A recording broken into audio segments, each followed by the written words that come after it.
The funeral had ended less than 48 hours ago, but the silence inside my parents' house already felt colder than the cemetery. The scent of white lilies still lingered in the living room, mixing with the faint smell of old wood and candle wax from the memorial service. Every corner of that house carried memories of my mother's laughter and my father's quiet strength. Yet now, it felt like a battlefield waiting for the next attack. I sat on the faded cream-colored couch with my 9-year-old daughter curled against my chest, her tiny fingers gripping my black dress as if she was afraid I might disappear too. Neither of us had truly slept in days. I had spent the last 6 months taking care of my dying parents alone while my older brother, Jamal, was always too busy to help. He claimed his consulting business demanded all his attention. His wife, Vanessa, only showed up when cameras or public sympathy were involved. During the funeral, she cried loud enough for the entire church to hear. But the second guest stopped looking at her. She checked her phone and complained about her makeup smudging. That was the kind of woman she was. Cold. Calculated. Performative. Still, even I never imagined what was about to happen next. The house was completely quiet when sudden pounding exploded against the front door. My daughter jumped in fear. The violent banging echoed through the hallway like gunshots. Before I could even stand up properly, the front door unlocked from the outside. The heavy oak door swung open hard enough to slam into the wall. Vanessa stepped inside first wearing a spotless white blazer and oversized sunglasses as though she were arriving for brunch instead of entering a grieving home. Jamal followed behind her, staring at his phone with the same detached expression he had worn at our parents' burial. Neither of them said hello. Neither asked how my daughter was coping after losing both grandparents in the same week. Vanessa slowly removed her sunglasses and looked around the house with open disgust before her eyes landed on me. "You're still here?" she asked sharply. I frowned, confused by her tone. "What are you talking about?" Vanessa laughed under her breath and tossed a set of keys onto the hallway table. "I'm talking about this house, Nia. The funeral is over. Jamal owns everything now, which means you and your little girl need to pack your things and leave today." For a moment, I genuinely thought I had misheard her. My brain could not process the cruelty of her words. We had buried my parents 2 days ago. 2 days. My daughter tightened her grip around me as Jamal finally looked up from his phone. "Look, Nia," he muttered awkwardly, refusing to meet my eyes. "Vanessa and I have plans for the property. I need the downstairs office space for my business expansion. You can't stay here forever." My chest tightened.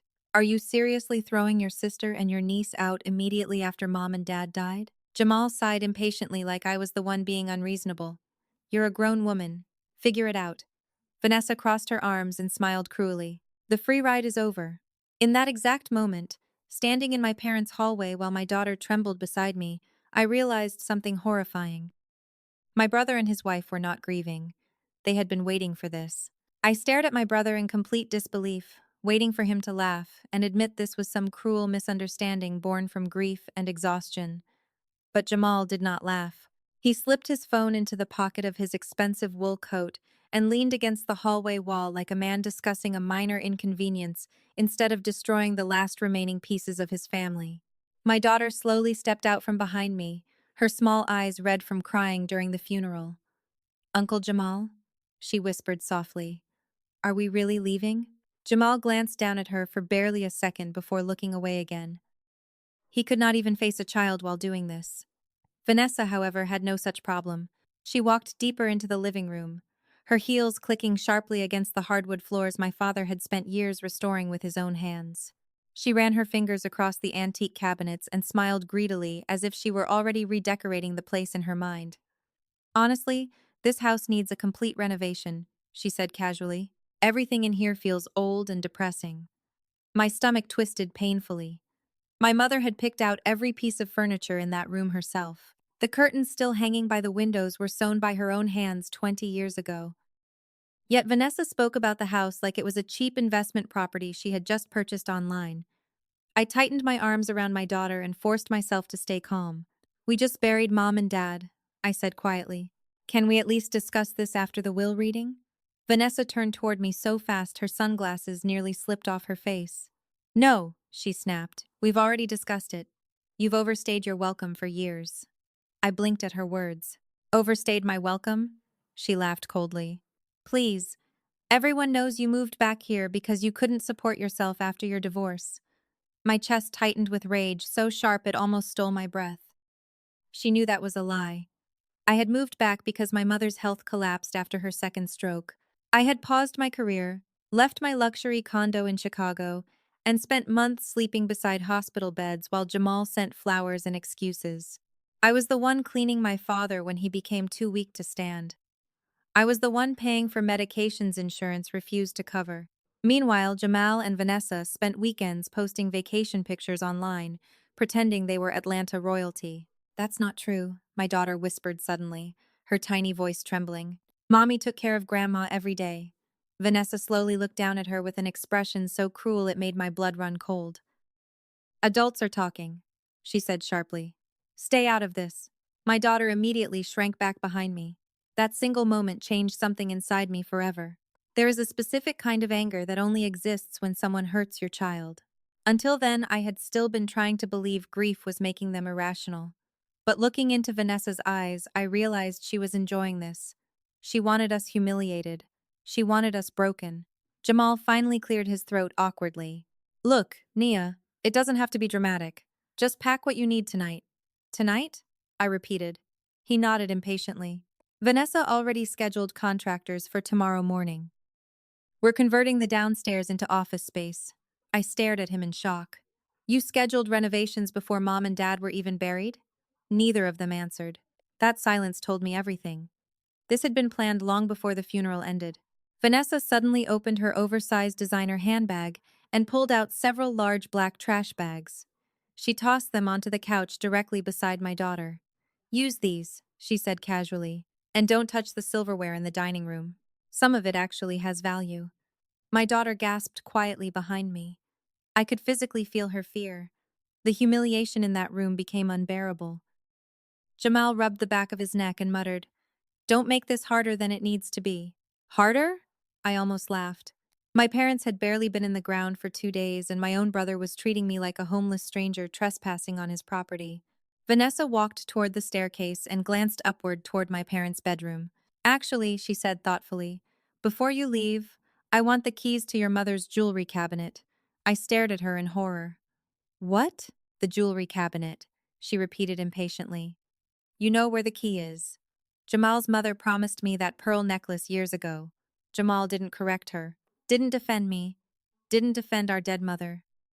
He just stood there silently while his wife scavenged through our parents' memories like a vulture circling fresh bones. My daughter suddenly grabbed my hand tighter. Mommy, she whispered shakily, I want to go. Hearing fear in her voice snapped something inside me completely. The grief vanished. The shock vanished. All that remained was cold clarity. These people were not my family anymore. Family does not throw a child onto the street while funeral flowers are still dying in the living room. Family does not smile while destroying people already drowning in grief. I looked slowly around the house one last time. The framed family portraits. The staircase my father carried my daughter down every Christmas morning. The kitchen where my mother taught me how to bake peach cobbler when I was 12 years old. Every inch of that house carried love. But standing there beside Jamal and Vanessa, it suddenly felt poisoned. I bent down slightly and brushed my daughter's tears away. Go upstairs and pack your favorite things, baby, I said softly. Only what matters most. Vanessa smirked triumphantly, believing she had won. But as my daughter quietly walked upstairs clutching one of the black trash bags, I looked directly at my brother and realized something neither of them understood yet. They thought they were taking everything from me. In reality, this was the exact moment they lost absolutely everything. Vanessa mistook my silence for weakness. That was her first fatal mistake. She stood in the middle of my parents' living room with a satisfied smile on her face, completely convinced she had broken me. Jamal looked uncomfortable, but not uncomfortable enough to stop her. Not uncomfortable enough to defend his own niece standing upstairs packing her belongings into garbage bags. I slowly reached into the pocket of my black coat and wrapped my fingers around my phone. Years of working in forensic accounting had trained me to notice one important truth about arrogant people. The moment they think they have absolute power, they become careless. They talk too much. They expose themselves.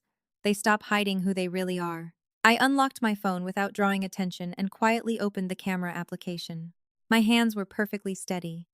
Vanessa was still walking around the house like she owned it already, touching furniture, opening cabinets, criticizing decorations my mother had loved for decades. Honestly, we should repaint everything, she said loudly. This whole place smells old. Jamal finally looked at me. Nia, just pack your things peacefully, okay? Don't create drama. I pressed record. The tiny red light appeared on the screen.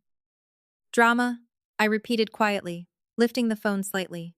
You're forcing your sister and a 9-year-old child out of the house 2 days after our parents' funeral.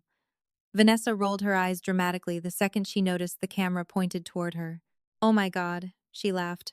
Are you seriously recording us right now? I kept my voice calm. Yes, I am. Jamal instantly stiffened. Put the phone away. No, I answered. I want everything very clear. I slowly turned the camera toward him. Jamal, are you officially telling me that you want me and your niece removed from this house immediately? He looked trapped for a second, glancing nervously toward Vanessa. But she stepped closer with that same cruel confidence written across her face. Yes, she snapped loudly into the camera before Jamal could answer. This is our house now. You have no right to stay here anymore. I zoomed in slightly, making sure both their faces were visible. So you're admitting you're forcing us out without legal notice? Vanessa laughed again. Legal notice? Please. Stop acting like some victim in a movie. You should be grateful we're even letting you take your clothes. Jamal rubbed his forehead anxiously. Nia, just leave. Okay? I don't want problems. Problems. The irony almost made me smile. He had no idea who he was talking to. For the last 10 years, I had built a career destroying financial predators in courtrooms and federal investigations. I spent my life documenting lies for a living. And now my own brother was handing me evidence freely while his wife practically performed for the camera. Upstairs, I heard my daughter quietly crying while opening dresser drawers in the bedroom she used to share with her grandmother during sleepovers. The sound cut through me like glass, but I refused to let emotion take control. Emotion clouds judgment. Evidence wins wars. Vanessa crossed her arms and leaned toward the phone with open disgust. Make sure you get my good angle, she mocked. And when you post this online begging for sympathy, tell everyone how your successful brother finally got tired of supporting your lazy ass. My eyes locked onto hers. Nobody supported me, she smirked confidently. Keep telling yourself that. I lowered the phone slightly, but I did not stop recording, because deep down, for the very first time since my parents died, I understood exactly what this moment truly was. This was not grief anymore. This was the beginning of a war, and they had just handed me the first weapon. I ended the recording only after Vanessa finally stopped talking. The silence that followed felt unbearably heavy. For a few seconds, nobody moved. Nobody spoke. The only sound in the entire house was the faint creaking of footsteps upstairs as my daughter packed her belongings into garbage bags like we were fugitives being thrown out in the middle of the night. Jamal avoided looking at me completely now. Deep down, even he knew there was something monstrous about what they were doing. But weakness had always been his defining trait. He would rather follow cruelty than stand against it. Vanessa, meanwhile, looked energized by the entire situation. She walked toward the fireplace and picked up a framed family photograph from Christmas 3 years earlier. My parents were smiling in the picture while my daughter sat on my father's lap wearing matching pajamas. Vanessa stared at the frame for a moment, before placing it back down carelessly. You can leave the sentimental junk behind, she said casually. We're probably hiring an estate company to clear most of this stuff out anyway. Something dark flickered inside my chest. These were not objects to me. This house contained the last pieces of my parents still left in the world. The coffee mug my father used every morning still sat beside the kitchen sink. My mother's reading glasses were folded neatly beside her favorite chair. Her perfume still lingered faintly in the upstairs hallway. Yet Vanessa spoke about their lives like she was cleaning out storage units after an auction. A few minutes later, my daughter slowly came downstairs carrying one of the black trash bags with both hands because it was too heavy for her small body. Her face was pale and exhausted. Seeing a grieving child carry her life in a garbage bag nearly shattered the last pieces of restraint I had left. Mummy, she whispered softly. I packed Grandma's sweater too. I swallowed hard before kneeling beside her. Good job, baby. She leaned close to my ear. Are Uncle Jamal and Aunt Vanessa mad at us? The innocence in her voice hurt worse than any insult ever could. Children always assume cruelty must somehow be their fault. I brushed a strand of hair behind her ear and forced a small smile. No, sweetheart. This has nothing to do with you. Vanessa suddenly clapped her hands once impatiently. Can we speed this up? The locksmith is coming soon. I slowly stood back up. A locksmith? Jamal finally looked ashamed enough to speak quietly. We're changing the locks tonight. I stared at him in disbelief. You're changing the locks before the will is even read? He shifted uncomfortably. It's just temporary. Vanessa laughed. No, it's permanent. My daughter lowered her head immediately after hearing that word. Permanent. Even she understood what it meant. We were not coming back. I picked up two of the garbage bags myself and walked slowly toward the front door. Every single step felt surreal. I had grown up inside that house. I learned how to ride a bike in the driveway.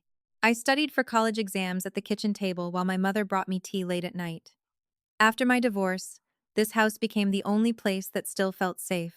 And now I was leaving it carrying trash bags while strangers looked at me with contempt. Before stepping outside, I turned around one final time. Jamal stood near the staircase pretending not to cry. Vanessa stood beside him with her arms folded proudly across her chest, like she had conquered something important. Sunlight spilled through the living room windows behind them, illuminating the funeral flowers that still hadn't wilted yet. The entire image burned into my memory forever. Enjoy the house, I said quietly. Vanessa smirked instantly, believing I had surrendered. But there was something in my voice that made Jamal finally look directly at me again. Pity, not sadness, not anger. Pity. Because standing there in my parents' home, surrounded by stolen arrogance and cheap cruelty, they still believed they had won. They had no idea they were standing at the edge of a cliff they could not yet see. I reached for my daughter's trembling hand and gently squeezed it.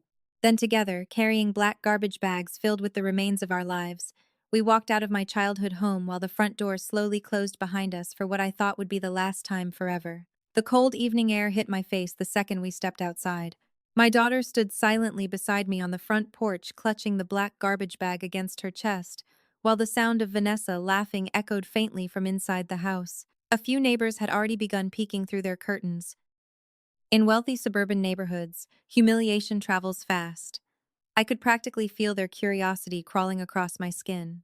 They saw a grieving woman and her child being thrown out of a family home carrying trash bags only 2 days after a funeral. To them, it probably looked like complete ruin. My daughter looked up at me nervously. Mommy, where are we going to sleep tonight? I stared at the darkening street for a moment before answering. Somewhere beautiful.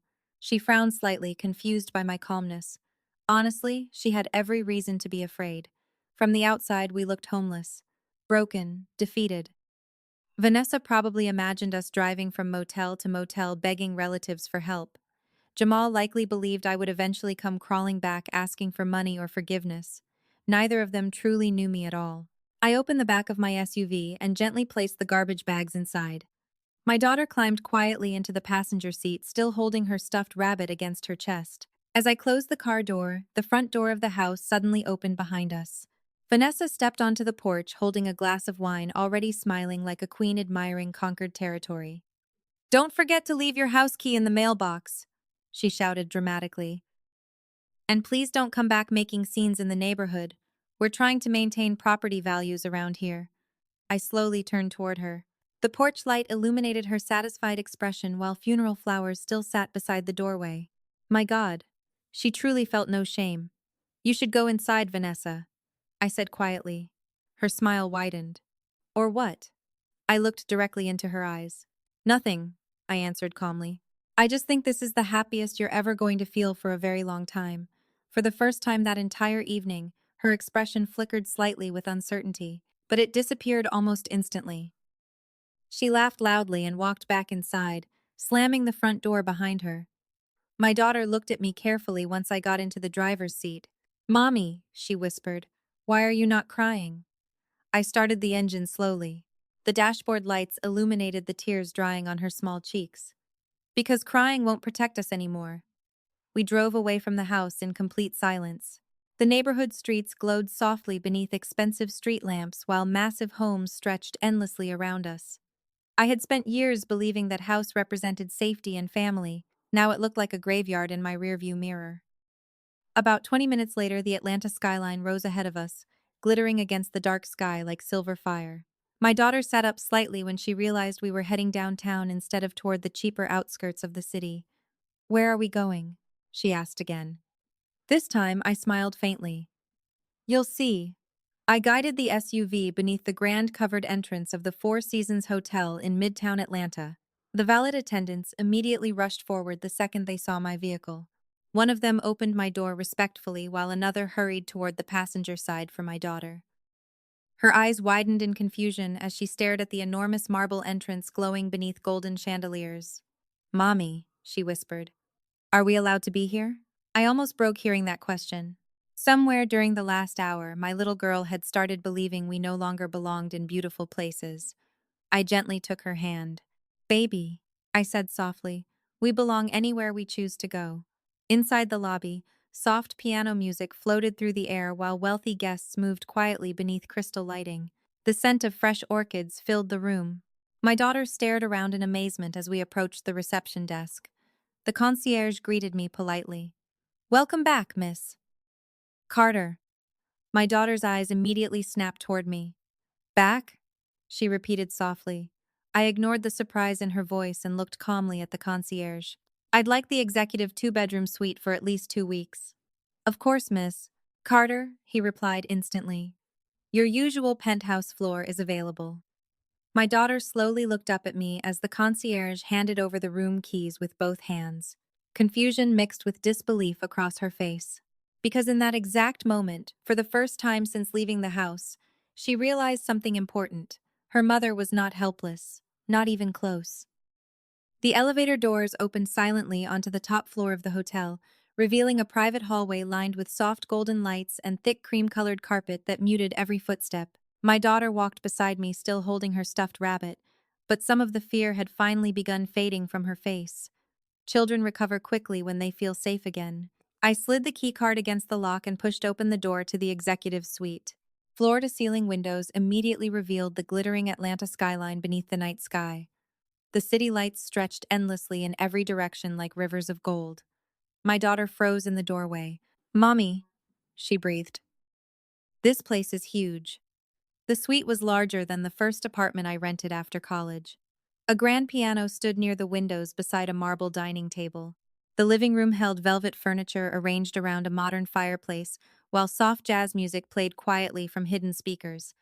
My daughter slowly walked farther inside, looking completely stunned. "Do we really get to stay here?" she whispered. I smiled gently and brushed her hair behind her ear. "As long as we want." For the first time since leaving the house, she smiled too. A small, fragile smile, but enough to loosen the crushing pressure wrapped around my chest all evening. I ordered room service while she explored the suite excitedly.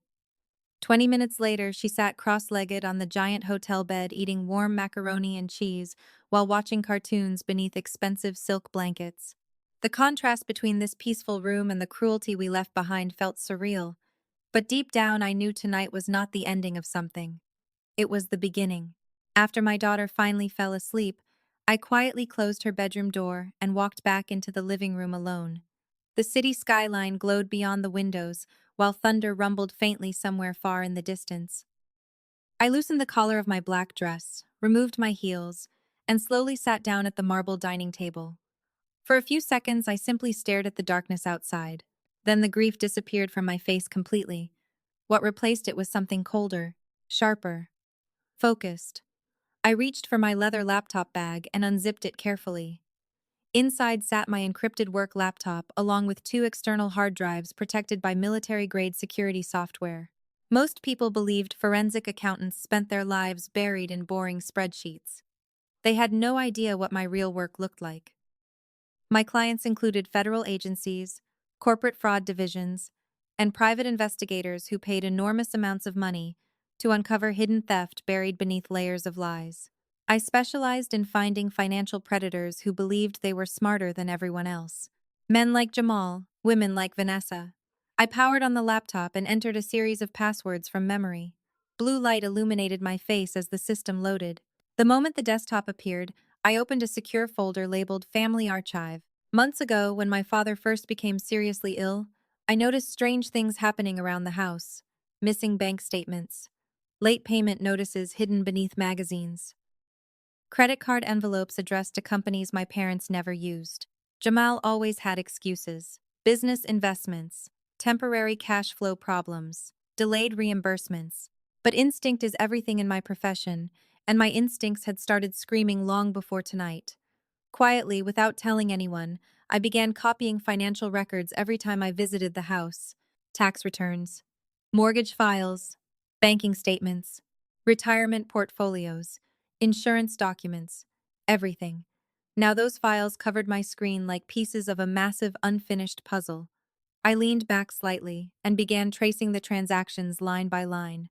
At first, the pattern looked random, small transfers here and there. Then the numbers started aligning. Large withdrawals always appeared right before luxury purchases. My father's retirement account dropped $10,000 the same week Vanessa posted pictures from Cabo. Another 8,000 vanished days before Jamal leased his newest Range Rover. My jaw tightened. They had been bleeding my parents dry for years. I opened another spreadsheet and froze completely. Multiple wire transfers from my parents' medical savings account had been redirected into a shell company registered under Jamal's consulting business. My fingers moved rapidly across the keyboard as I cross-checked the account numbers. The company barely generated legitimate revenue.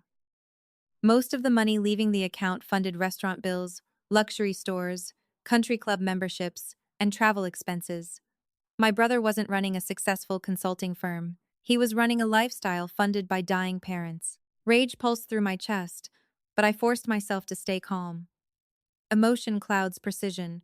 Facts destroy people. Then another detail appeared on screen that made my entire body go still. Several transactions carried digital signatures dated during the exact weeks my father had been unconscious inside intensive care. I slowly zoomed in on the authorization records. New credit lines had been opened under my father's name while he was connected to machines struggling to breathe. My stomach turned violently. No, I whispered under my breath. I opened the credit activity reports one by one. Luxury boutiques, spa resorts, designer jewelry, five-star hotel bookings, tens of thousands of dollars charged within weeks. Vanessa. Of course it was Vanessa. I leaned back in the chair, staring at the glowing numbers while thunder echoed softly outside the windows. Upstairs, my daughter slept peacefully, believing we were finally safe. But down here at this table, surrounded by evidence of greed and betrayal, I realized something terrifying. Jamal and Vanessa had not simply thrown us out of the house because they were cruel. They were desperate. And desperate people always make catastrophic mistakes. I stared at the transaction history glowing across my screen, while the hotel suite remained completely silent around me. Somewhere beyond the windows, rain had finally started falling over Atlanta, streaking against the glass in thin silver lines. Most people would have stopped after discovering the stolen money and fraudulent credit cards, but something inside me refused to stop digging. The numbers felt wrong, inconsistent, messy, and financial lies always leave patterns behind if you know where to look. I opened a second encrypted program and entered Jamal's company information into the search field. J. V Consulting LLC. He talked about that company constantly for years. Family dinners, holiday gatherings, social media. According to Jamal, he was building one of the fastest growing consulting firms in Georgia. Vanessa bragged endlessly about his high-profile clients and million-dollar deals. They loved pretending they were power players in Atlanta's elite business circles. But real wealth moves quietly. Only insecure people advertise success that loudly. Within seconds, the first records appeared on my screen: tax filings, corporate registrations, banking activity, vendor accounts. I began cross-referencing everything carefully. Then my lips slowly tightened into a cold line. You've got to be kidding me. The company was practically empty. No major corporate contracts. No legitimate payroll structure. No consistent business revenue. Half the listed clients either no longer existed or were tiny shell entities connected back to Jamal himself. The impressive downtown business address he constantly bragged about was nothing more than a virtual office rental inside a strip mall. Even worse, most of the incoming deposits funding the business traced directly back to my parents. My father's retirement account, my mother's pension distributions, their savings. Jamal had built an entire fake empire using their money while pretending he was some self-made businessman. I clicked deeper into the financial ledgers and immediately saw the real reason for the constant withdrawals. Debt. Massive amounts of debt. Late payments stacked everywhere. Overdue business loans, luxury car leases, private club memberships, personal credit balances dangerously close to default. V Consulting wasn't successful. It was drowning. I opened another file and nearly laughed out loud from disbelief. The company account had less than $4,000 available. 4,000. Yet Jamal walked around Atlanta pretending to be a millionaire while wearing custom suits and reserving VIP tables in expensive restaurants. Every single thing about his life was financed by theft and illusion. Suddenly, a memory resurfaced from 6 months earlier. My father sitting quietly at the kitchen table late at night after returning from the bank. He looked exhausted that evening. Older somehow. I remembered him rubbing his chest while staring silently at unpaid bills spread across the counter. When I asked what was wrong, he smiled weakly and said, "Just helping your brother through a rough patch." A rough patch. God. He had been protecting Jamal even while Jamal drained him dry. My chest tightened painfully.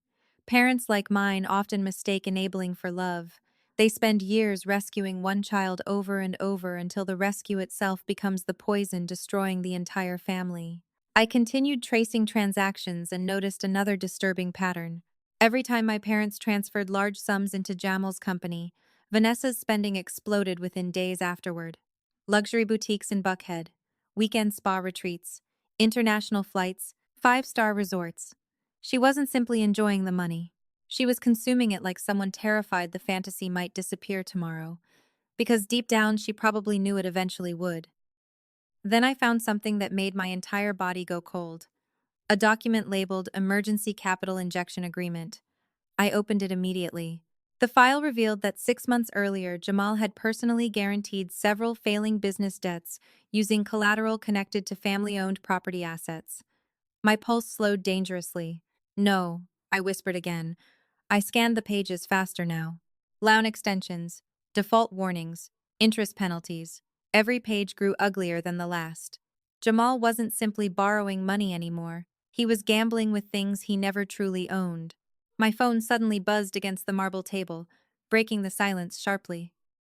I glanced down expecting another work notification. Instead, Vanessa's name flashed across the screen. A text message. I opened it slowly. Attached was a photograph of the front entrance of my parents' house. A locksmith stood beside the door installing a new deadbolt lock while Vanessa posed nearby holding a wine glass. Beneath the image she typed, "The locks are officially changed. Don't embarrass yourself by trying to come back. The rest of your junk will probably be thrown away tomorrow. Maybe this experience will finally teach you how to survive without living off other people." I stared at the message for several seconds without blinking. Then, very calmly, I saved the screenshot directly into a secure evidence folder. Because Vanessa still believed this story was about eviction, about family drama, about humiliation. She had absolutely no idea she was texting a forensic accountant who had just uncovered the first cracks in a financial collapse large enough to bury both her and my brother permanently. And the deeper I dug into Jamal's fake company, the clearer one terrifying truth became. Their entire glamorous life was nothing but a dying illusion held together by stolen money, unpaid debt, and desperation.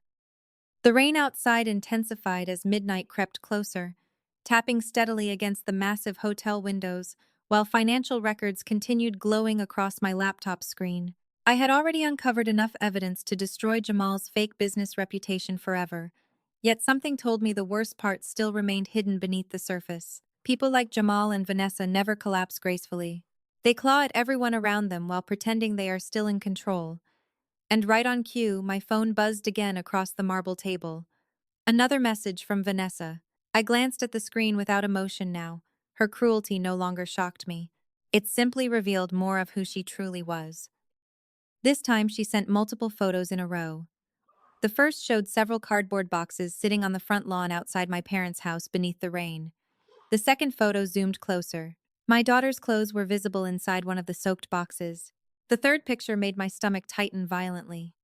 It was my mother's old sewing machine sitting beside trash bags near the curb like unwanted garbage waiting for pickup. Beneath the images, Vanessa typed, "Found more of your junk. We're cleaning faster than expected." A second message appeared immediately after. "Honestly, this whole situation is sad.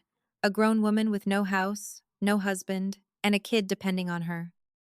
Maybe if you spent less time pretending to be smart and more time acting like a real woman, your life wouldn't be such a disaster. I read the words slowly while thunder echoed over the city. Every sentence dripped with arrogance and insecurity disguised as superiority. Vanessa had always hated educated women, especially women who didn't need men to survive. It threatened her entire worldview. In her mind, value came from appearances, marriage, and status symbols. She genuinely believed designer handbags and expensive brunches made her powerful. Meanwhile, she was standing on financial quicksand without even realizing it. Another message appeared. By the way, the neighbors already know you got kicked out. Mrs. Patterson next door looked absolutely horrified watching you leave with trash bags. Embarrassing. I leaned back in the chair, quietly staring at the glowing screen. Most people would probably cry after reading messages like that. Maybe once upon a time I would have too. But years of dealing with corporate criminals taught me something important. Cruel people often reveal their deepest fears while trying to humiliate others. Vanessa kept obsessing over appearances, because appearances were all she had. Without money, status, or Jamal's fake success, she was nothing but an insecure bully terrified of becoming ordinary. I calmly saved every message, every photo, every timestamp into my encrypted evidence folder. Then I enlarged the image of the cardboard boxes sitting outside the house. In the background, barely visible near the garage, stood a black Mercedes SUV. I immediately recognized it as Jamal's newest lease. My eyes narrowed slightly. According to the financial records sitting open beside me, that vehicle payment was already 90 days overdue. Yet there he was still pretending to live like a wealthy executive while his wife mocked a grieving child online. My phone buzzed one final time. One more thing, Vanessa wrote. Don't bother showing up at church this Sunday looking for sympathy. Everyone already knows what kind of person you are. I stared at that message longer than the others. Church. Of course. Vanessa wasn't satisfied humiliating us privately. She wanted an audience now. Public humiliation, public shame, public control. Slowly, for the very first time all night, I smiled. A small, cold smile that never reached my eyes. Because Vanessa had just made another massive mistake. She believed she was isolating me from the community. What she was actually doing was giving me the perfect stage to expose her in front of everyone she desperately wanted to impress. Sunday morning arrived beneath heavy gray clouds that made Atlanta feel colder than usual. By the time I finished helping my daughter button her navy blue coat, the church parking lot was already overflowing with luxury SUVs and polished sedans. The same people who hugged me tightly during my parents' funeral now stood outside in small whispering groups, sipping coffee and exchanging sympathetic smiles that vanished the second they noticed me arriving.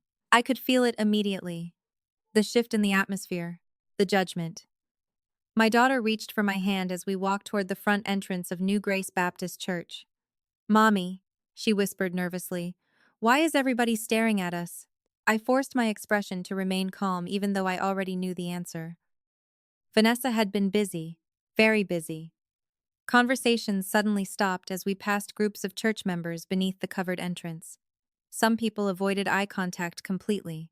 Others looked at me with thinly disguised curiosity. One older woman who used to bring casseroles to my parents during holidays barely nodded at me before turning away awkwardly. Humiliation spread slowly through my chest like poison. Not because strangers believed lies about me, but because I knew exactly how carefully Vanessa must have orchestrated this. She didn't just want to hurt me financially. She wanted to destroy my reputation. My daughter squeezed my hand tighter as we stepped inside the church lobby. The familiar scent of polished wood and candles filled the air. Normally, this place brought me comfort. I had grown up inside these walls. My parents donated to every building expansion campaign. My father helped repair the church roof with his own hands after storm damage years earlier. Yet now the sanctuary felt hostile, unsafe. Then I heard Vanessa's voice floating across the lobby before I even saw her. I'm just heartbroken over the whole thing, she said dramatically to a circle of women gathered beside the refreshments table. Jamal and I tried so hard to help her after her parents passed, but there's only so much abuse you can tolerate. Abuse. My jaw tightened instantly. Slowly I turned toward the sound. Vanessa stood near the center of the crowd wearing an elegant cream-colored dress and my dead mother's pearl earrings. The sight nearly knocked the air from my lungs. Those earrings belonged to my grandmother before my mother inherited them. Vanessa smiled softly while dabbing fake tears from beneath perfectly applied makeup. We didn't want anyone knowing family business. She continued sadly, loud enough for nearby people to overhear. But after the money started disappearing from Richard and Eleanor's medical accounts, Jamal had no choice but to step in. Several women gasped quietly around her. My daughter looked up at me in confusion. "Mommy," she whispered. "What money?" Before I could answer, Vanessa finally turned and pretended to notice us standing there. Her eyes widened with fake surprise. "Nia," she breathed dramatically. "I didn't think you'd actually come today." The entire lobby suddenly became uncomfortably silent. Everyone was listening now. Vanessa slowly approached us wearing the expression of a concerned saint greeting a troubled relative. "How are you holding up?" she asked loudly. "I know things have been difficult since everything happened." I stared directly into her eyes. "What exactly are you telling people, Vanessa?" Her face immediately transformed into wounded innocence. "Excuse me? You heard me." She sighed deeply like she was exhausted by my behavior. "Nia, nobody wants conflict here. We're all grieving." Then she lowered her voice just enough to sound compassionate while making sure nearby people still heard every word. "I know financial stress can make people do desperate things, but your parents loved you despite your mistakes." The cruelty of that sentence was surgical, carefully designed. She was implying theft without directly accusing me, giving people just enough information for gossip to spread uncontrollably while protecting herself from legal consequences. Smart, manipulative, calculated. My daughter looked horrified. "My mommy didn't steal anything," she blurted out suddenly. Several heads turned toward us immediately. Vanessa slowly bent down to my daughter's eye level with fake sympathy painted across her face. "Sweetheart," she said gently, "adults sometimes make bad choices when they're hurting." Rage flashed hot through my entire body. Using my child to strengthen her lies was a line I would never forgive. I stepped slightly in front of my daughter. "Don't speak to her." Vanessa straightened back up instantly. "See?" She sighed dramatically to the surrounding crowd. "This is exactly what we've been dealing with for months. Hostility, anger, manipulation." A man near the coffee station shook his head quietly while another woman whispered something into her friend's ear. The damage was already spreading through the room exactly the way Vanessa intended. Suddenly, Pastor Raymond appeared near the sanctuary doors looking visibly uncomfortable. He approached slowly while adjusting his glasses. "Nia," he said carefully, "would you mind stepping into my office for a moment?" There it was. Confirmation. Vanessa had poisoned the church against me before I even arrived. I glanced around the lobby one final time. The whispers, the judgmental stares, the awkward silence. Vanessa stood among it all wearing my mother's pearls like a trophy while pretending to be the grieving hero of the family. She truly believed she controlled the narrative now. But as I followed Pastor Raymond toward his office with my daughter beside me, one thing became crystal clear in my mind. Vanessa had just made the biggest mistake of her entire life. Because public humiliation works both ways. And unlike her, I came prepared with evidence. Pastor Raymond's office sat just beyond the sanctuary doors. But before we could reach it, Vanessa's voice cut sharply through the church lobby again. "Pastor, maybe we should talk out here," she called loudly. "There's no reason for secrecy anymore." I stopped walking immediately. Around us, conversations died once again as dozens of church members turned their attention toward the growing tension. Pastor Raymond looked visibly uneasy. He was a kind man in his 60s who hated public conflict, especially inside the church. But Vanessa understood something dangerous about people like him. Kind people often become passive when confronted by manipulative cruelty. "Vanessa," the pastor said quietly, "this isn't the appropriate place." "Actually, I think it is," she replied smoothly while stepping forward in front of the crowd. "Everyone here loved Richard and Eleanor. They deserve to know why this family has fallen apart." My daughter moved closer against my side. I could physically feel her trembling now. She was only 9 years old, standing inside the church where she used to sing Christmas hymns beside her grandparents, and now people were staring at us like criminals.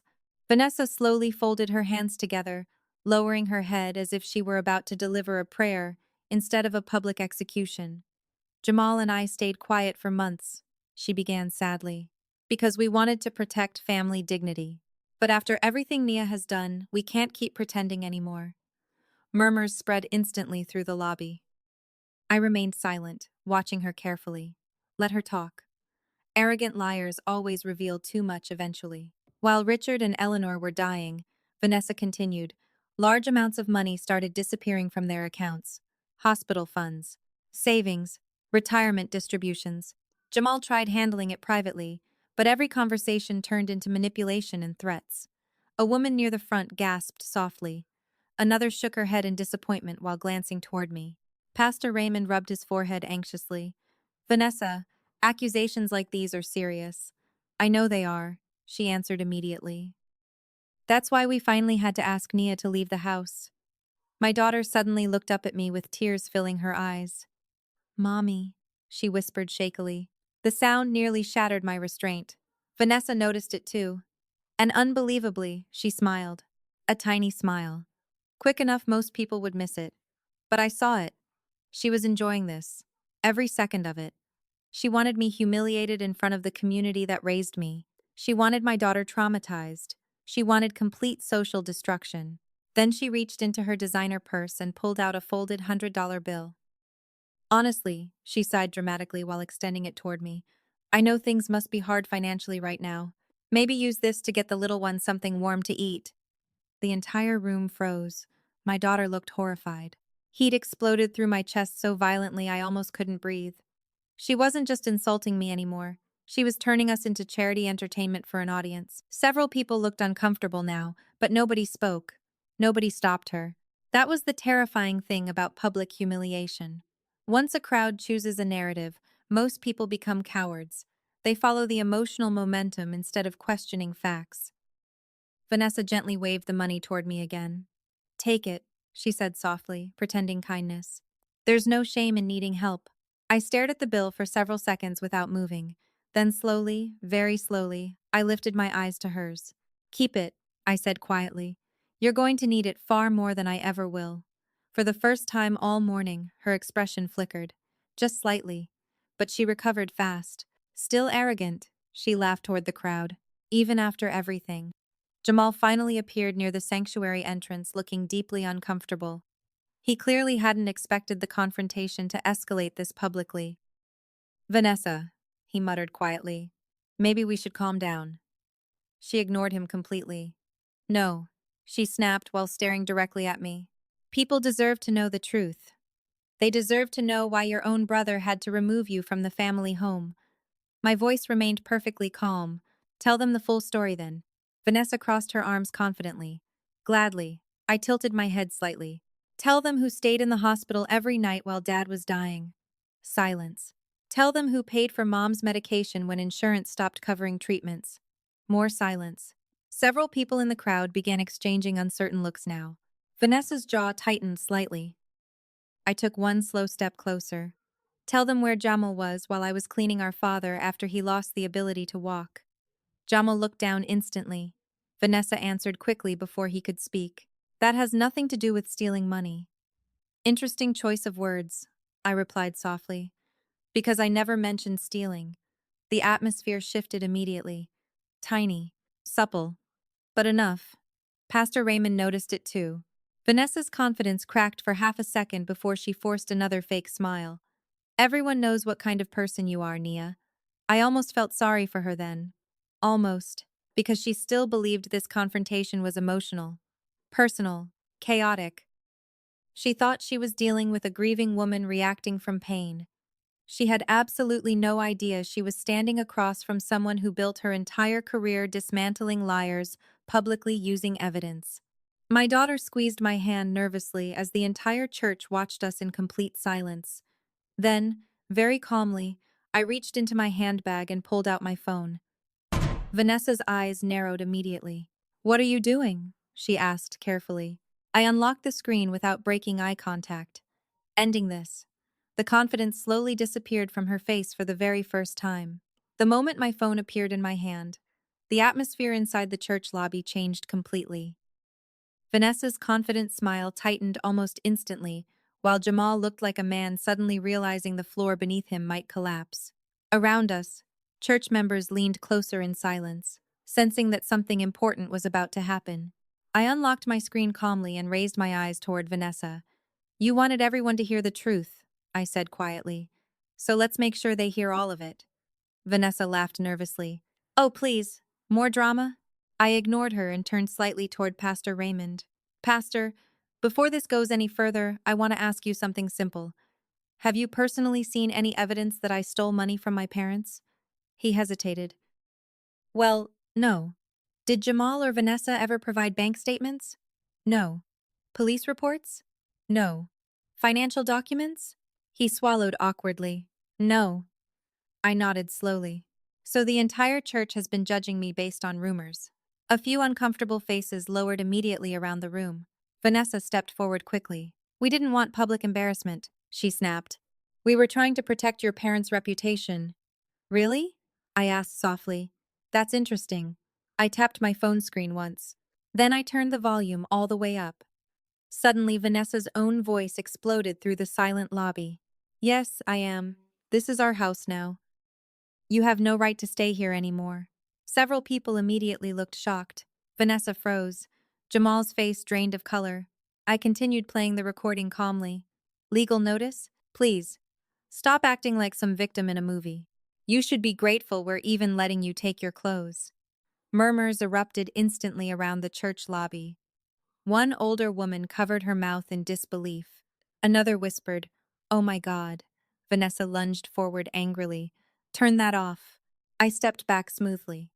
"No, you wanted transparency." The recording continued. "Make sure you get my good angle.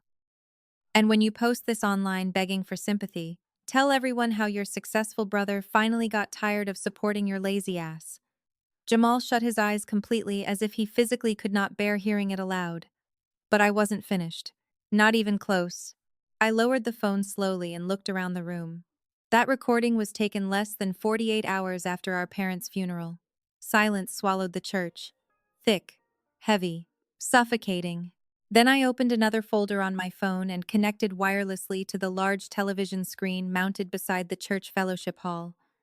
Vanessa's eyes widened instantly. "What are you doing?" she asked again. But now fear had replaced arrogance in her voice. Within seconds, financial documents appeared on the screen behind me. Bank statements, transaction histories, wire transfers, dates, numbers, signatures.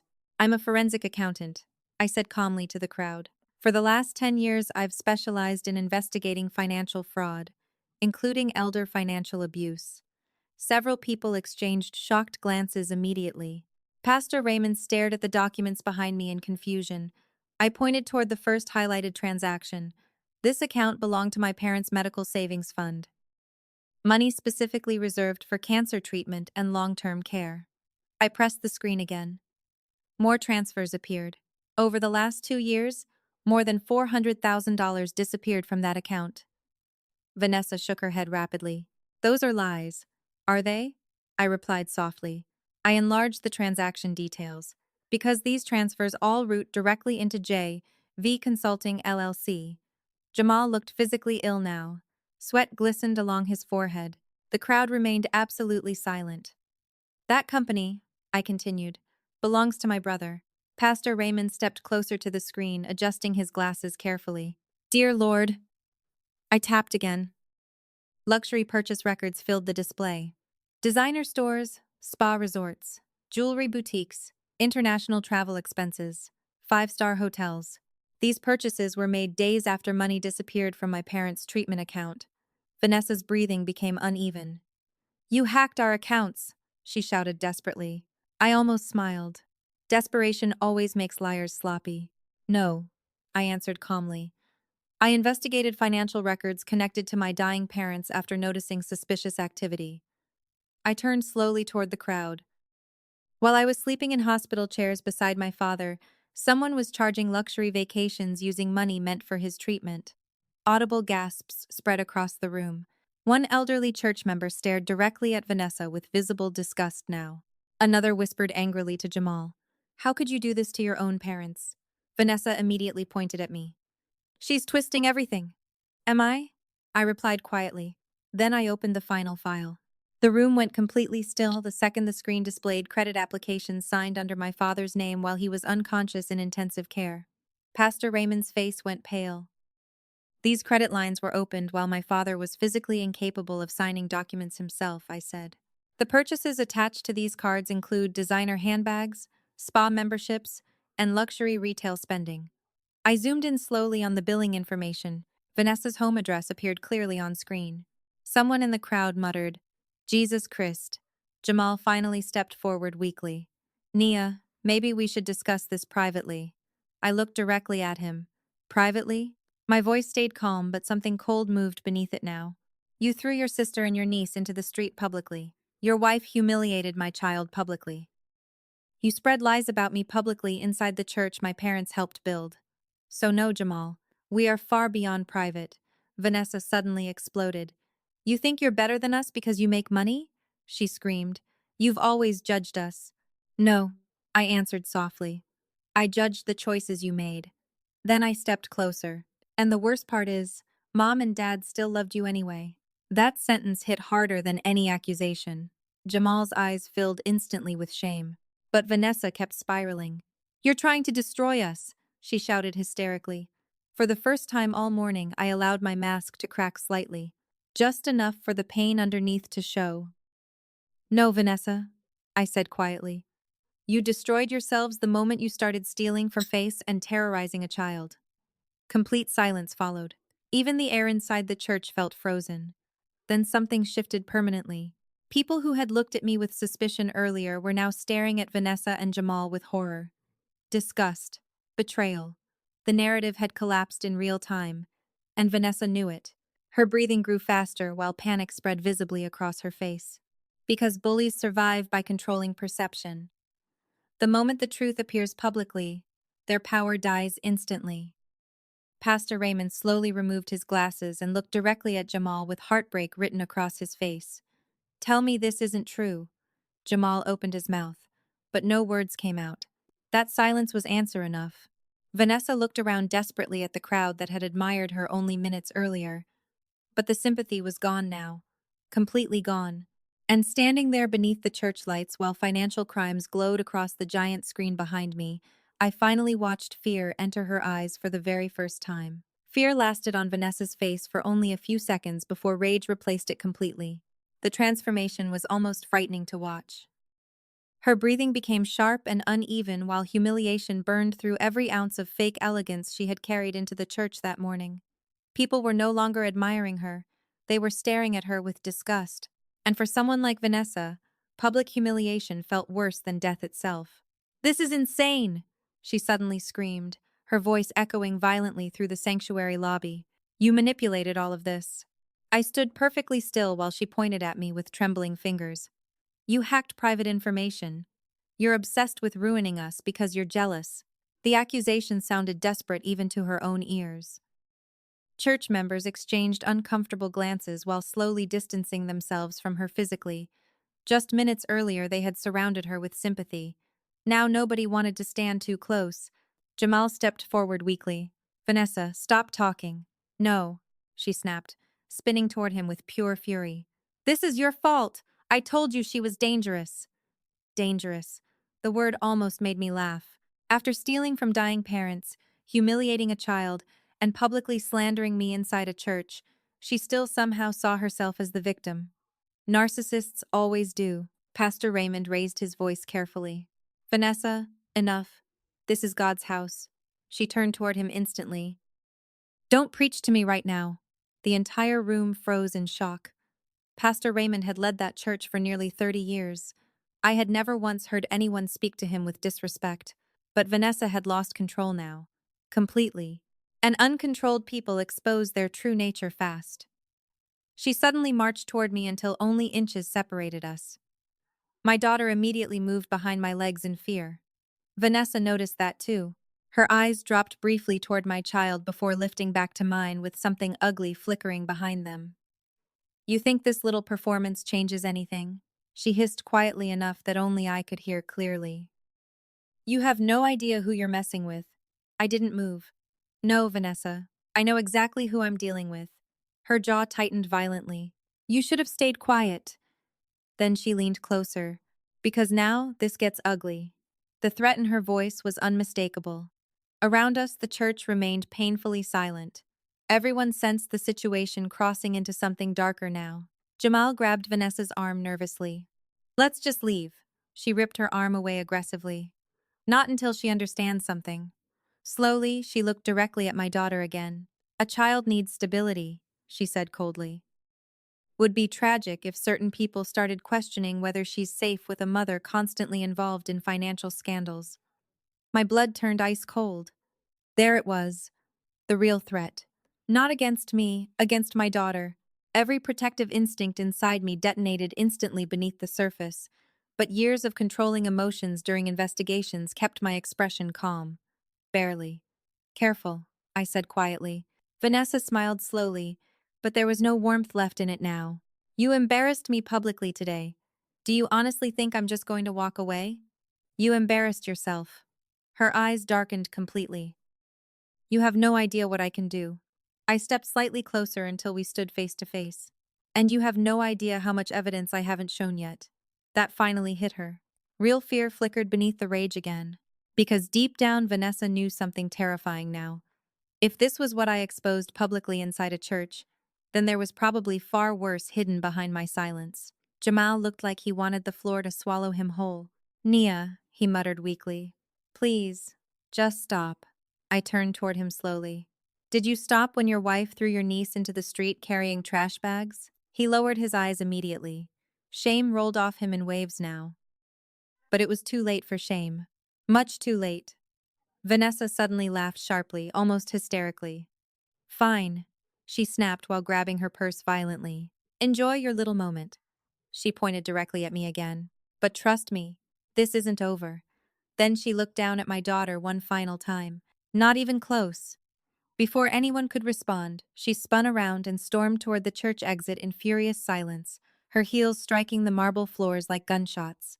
Jamal hesitated for half a second, looking completely broken, before hurrying after her. The heavy church doors slammed shut behind them hard enough to shake the lobby walls. Silence swallowed the room instantly afterward. But deep inside my chest, I already knew something important. Vanessa wasn't bluffing. Humiliated people with secrets become dangerous, especially when they realize their entire life is beginning to collapse. For the next 2 days, everything became strangely quiet. Too quiet. Vanessa stopped sending messages. Jamal disappeared completely. No calls, no emails, no public drama online. On the surface, it almost looked like they had finally realized how badly they had destroyed themselves inside that church. But people like Vanessa never retreat peacefully after humiliation. They wait, they plan, they look for softer targets. And deep down, I knew exactly who the softest target was. Wednesday afternoon arrived with cold rain sweeping across the city again. I had just finished reviewing another batch of financial records inside the hotel suite when my phone buzzed beside my laptop. The screen displayed the name of my daughter's private academy. My stomach tightened instantly. Something felt wrong. Very wrong. I answered immediately. Hello? A nervous female voice came through the line. Miss Carter? This is Principal Donahue from Brookhaven Academy. I'm afraid there's been an issue regarding your daughter's tuition account. My pulse slowed dangerously. What kind of issue? The woman hesitated awkwardly. Someone contacted our financial office this morning claiming payment authorization had been revoked. Your daughter's enrollment status was temporarily flagged for suspension pending verification. I stood up so fast the chair nearly fell backward. What? I'm very sorry, she rushed to explain. We believed we were speaking with a family representative. My blood turned cold instantly. Vanessa, where is my daughter right now? Another silence. Then the principal answered quietly. She was removed from afternoon class activities while we attempted to contact you. Removed. My entire body went numb. I'm on my way. I ended the call immediately and grabbed my coat with shaking hands. By the time I reached Brookhaven Academy 20 minutes later, fury was burning so violently inside me that I could barely breathe. Brookhaven was one of the most prestigious private schools in Atlanta. Red brick buildings, perfect green lawns, wealthy families everywhere. My daughter loved this school. She loved her teachers, her ballet program, her reading club. It was the one stable place remaining in her life after losing her grandparents. I pushed through the administrative doors and immediately spotted my daughter sitting alone outside the main office, clutching her backpack against her chest. The moment she saw me, she stood up so quickly her chair nearly tipped over. Her eyes were red and swollen from crying. Mommy. She ran directly into my arms. I held her tightly while feeling her entire body trembling. Baby, what happened? She buried her face against my coat. They came into class, she whispered brokenly. In front of everybody. Rage exploded through me instantly. I knelt slightly so I could see her face. Who came into class? The office lady. Her voice shook harder now. She told my teacher there was a problem with money and said I had to pack my things. My chest physically hurt listening to her. What else? Tears rolled down her cheeks. Everybody stared at me. She swallowed painfully. Some kids thought I got expelled. God. I closed my eyes for 1 second, trying to control the fury rising inside me. My daughter had already lost her grandparents, lost her home, watched adults scream and humiliate each other in church, and now someone had deliberately targeted her safe place too. There was no doubt left anymore. Vanessa wanted psychological destruction. Complete destruction. Principal Donahue hurried toward us from the hallway, looking deeply uncomfortable. Miss Carter, I am so sorry about this misunderstanding. I slowly stood up, still holding my daughter protectively beside me. This was not a misunderstanding. The principal's face paled slightly. Our financial office received a direct cancellation request this morning from a woman claiming to be your sister-in-law. She stated your family was experiencing severe financial instability and that your daughter would no longer be attending the academy. My daughter lowered her head instantly in shame, hearing the words out loud again. I wrapped an arm tighter around her shoulders. And without contacting me first, your staff removed a 9-year-old child from class publicly? Principal Donahue looked horrified now. Miss Carter, we truly believed we were following family instructions. I stared directly at her. Do you understand what that did to my daughter emotionally? The woman swallowed hard. Yes, and I deeply apologize. My daughter suddenly whispered beside me, Mommy, am I not coming back anymore? Hearing fear in her voice shattered something inside me completely. I turned toward her immediately. Look at me. She slowly raised her tear-filled eyes. You are absolutely coming back. I pulled out my phone and opened my banking application without hesitation. In fact, I said calmly while staring at the principal, I'd like to pay the remainder of the entire academic year right now. Principal Donahue blinked in shock. The full year? Immediately. Within minutes, we sat inside the financial office while stunned administrators watched me transfer enough money to cover tuition, extracurricular activities, ballet programs, private tutoring, and future academic fees in full. The final number made the receptionist nearly stop breathing. My daughter stared at me quietly from the chair beside mine. Mommy, she whispered softly, are we rich? I looked at her for a long moment before answering gently. We're safe. That answer mattered more. Principal Donahue cleared her throat awkwardly after the transfer completed. Miss Carter, I truly apologize for what happened today. I closed the banking app slowly. No. You're going to fix it. Her expression tightened nervously. How? I leaned forward slightly. Tomorrow morning, I want every teacher and administrator informed that no one besides me has authority over my daughter's education. I paused briefly. And if anyone ever humiliates her publicly like this again, my attorneys will own this school before lunchtime. Complete silence filled the office. The principal nodded immediately. Understood. I stood up and reached for my daughter's hand. But before leaving, I turned back one final time. One more thing. Principal Donahue looked up carefully. Who exactly called pretending to cancel her enrollment? The principal hesitated. The woman identified herself as Vanessa Carter. My jaw tightened. Confirmation, cold, precise, intentional. Vanessa hadn't simply threatened my child at church. She had followed through. And walking out of that school holding my daughter's trembling hand, I realized something terrifying.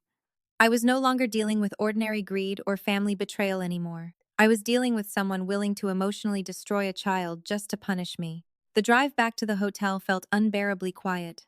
Rain hammered against the windshield while Atlanta traffic crawled beneath gray skies. But inside the SUV there was only silence and the occasional shaky breath from my daughter in the passenger seat. She sat hugging her backpack tightly against her chest, staring out the window without really seeing anything. Children try so hard to be brave when adults fail them. That was the part breaking me apart inside. Not the betrayal. Not the stolen money. Not even losing my parents' house. It was watching a 9-year-old girl slowly learning what cruelty looked like. Halfway back downtown, her small voice finally broke the silence. Mommy?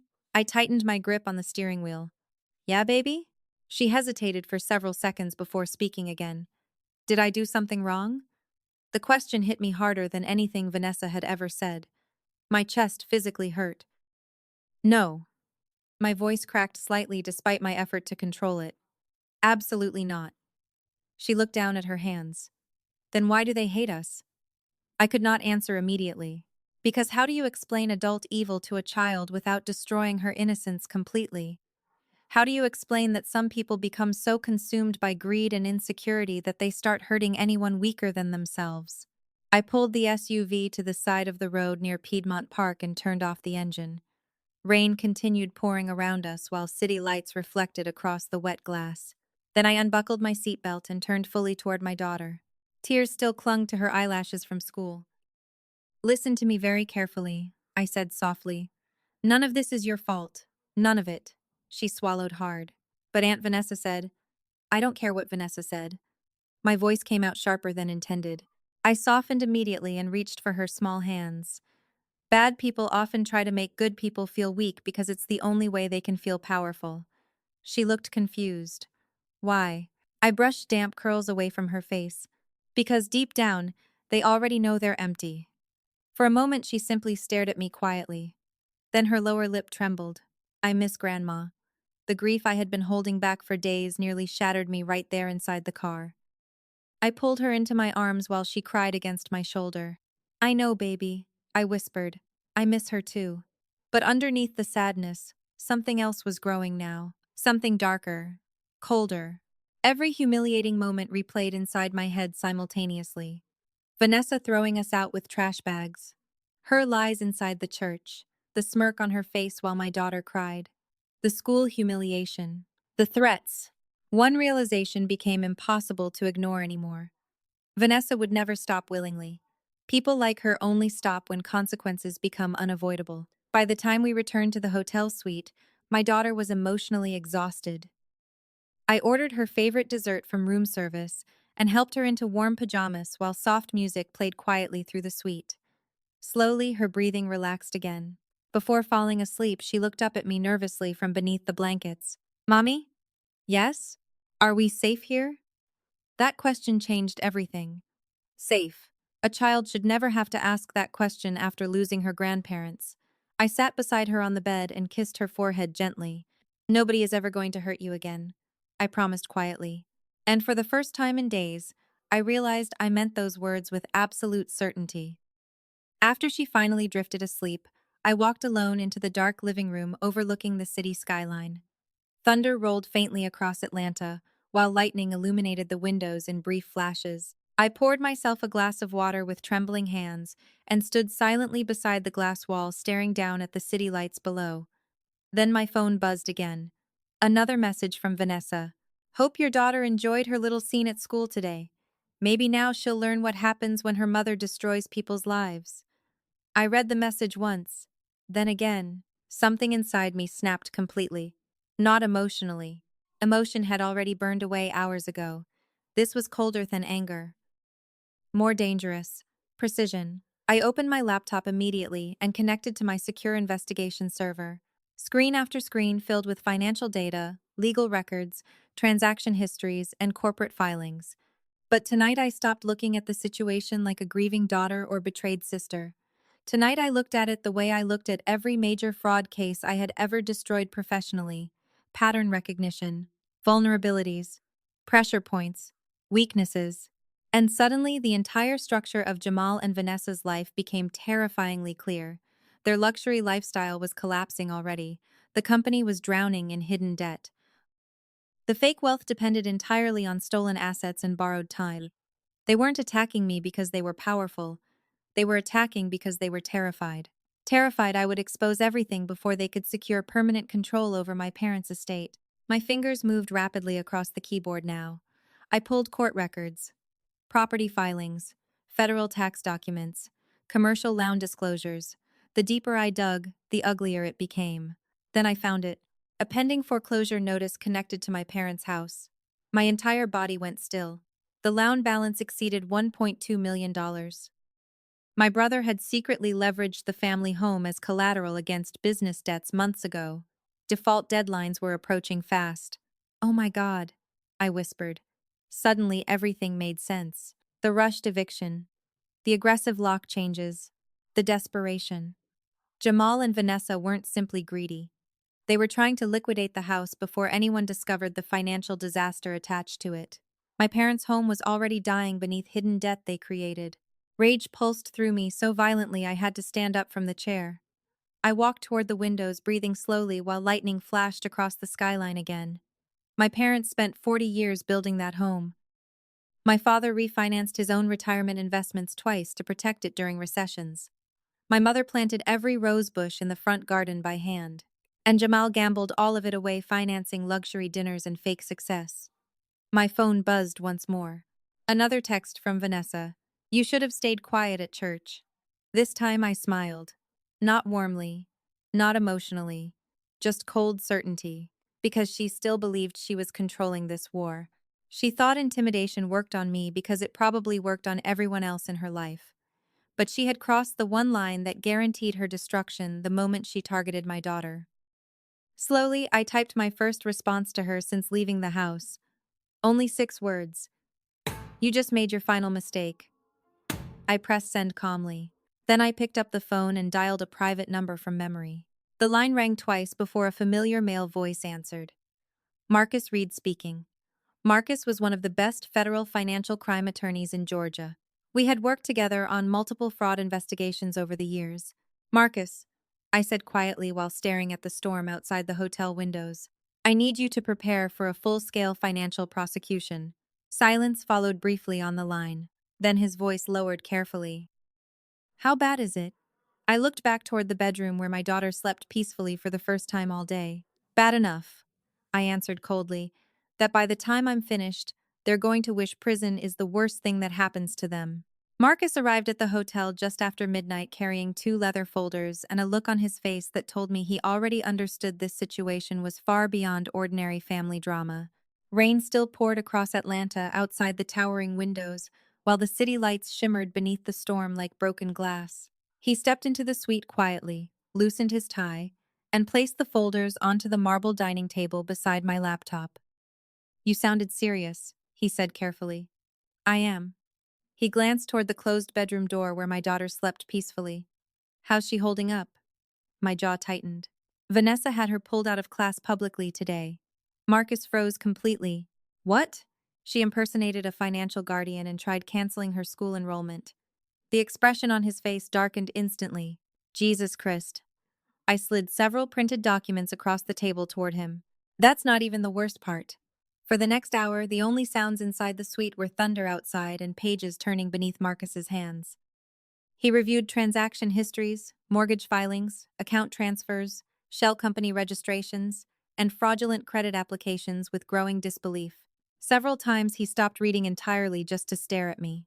These people are insane, he muttered finally. No, I answered coldly. They're desperate. I opened another encrypted file and rotated the laptop toward him. Look at this. The property documents for my parents' home filled the screen immediately. Mortgage agreements, refinancing records, commercial loan collateral statements. Marcus leaned forward slowly while reading the highlighted sections. Then his entire posture stiffened. Wait a second. He zoomed in closer. This can't be right. It is. He looked up sharply. Jamal used your parents' house as collateral for a business expansion loan? Without ever telling them the true risk. Marcus swore quietly under his breath. The numbers alone were catastrophic. Over $1.2 million leveraged against the property through layered refinancing and emergency capital loans tied to Jamal's collapsing consulting company. Missed payments stacked across multiple months. Penalty interest increasing weekly. Default warnings already issued. Foreclosure proceedings pending final authorization. My parents' house was essentially already gone. They just didn't know it before they died. Marcus rubbed his forehead slowly. How the hell did he even qualify for this amount? That's where things get worse. I opened another folder labeled Signature Analysis. Several scanned documents appeared side by side on the screen. My father's real signature from older legal documents, then newer mortgage authorizations filed during the last year of his illness.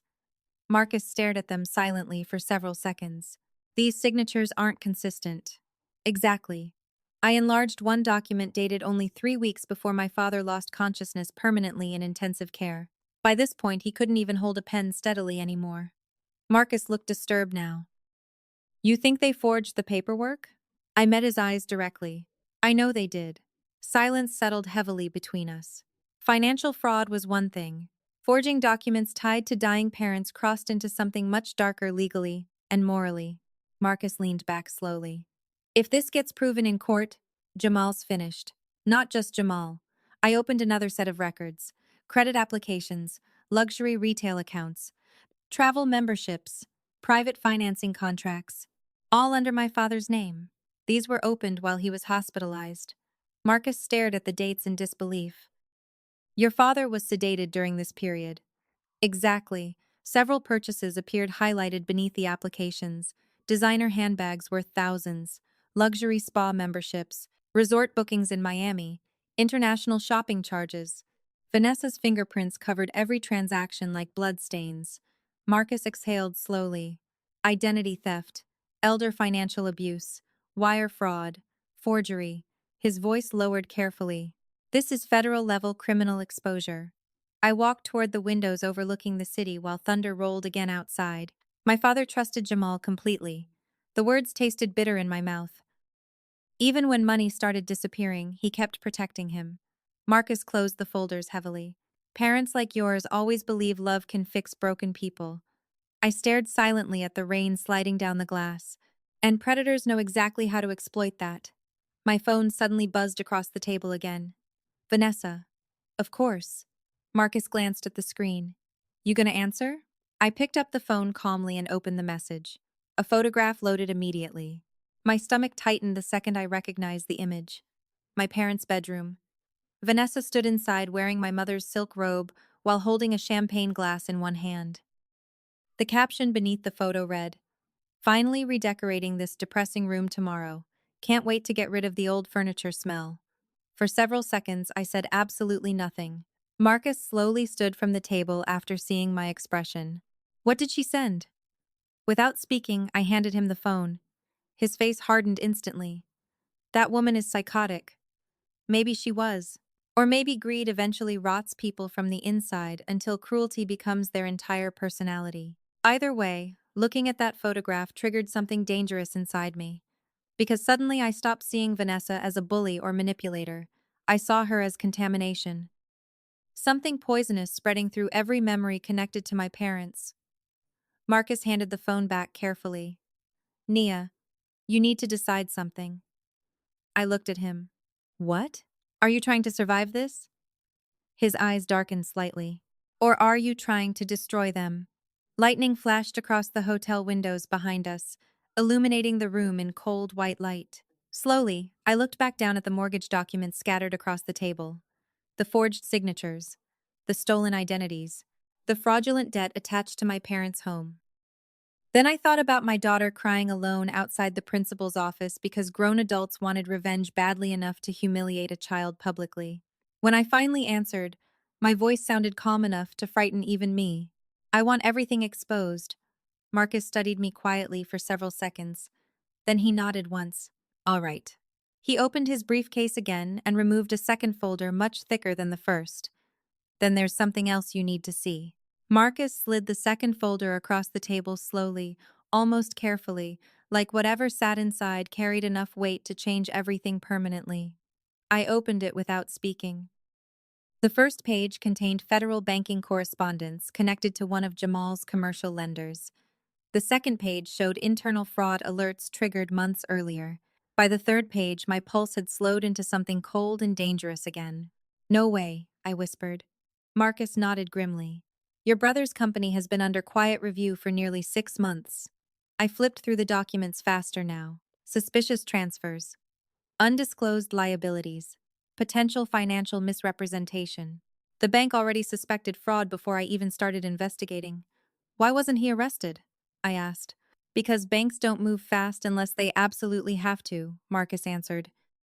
They were still trying to recover money quietly. I reached another highlighted section and stopped breathing for half a second. A confidential lender note described concerns that collateral supporting several business loans may have been obtained through improper authorization involving elderly family members. They knew. Maybe not everything, but enough to start asking questions. Marcus leaned forward slightly. Nia, if federal investigators connect the forged mortgage documents to identity theft against your father, this becomes criminal conspiracy territory. I looked down at the pages again while thunder rattled the windows. Criminal conspiracy.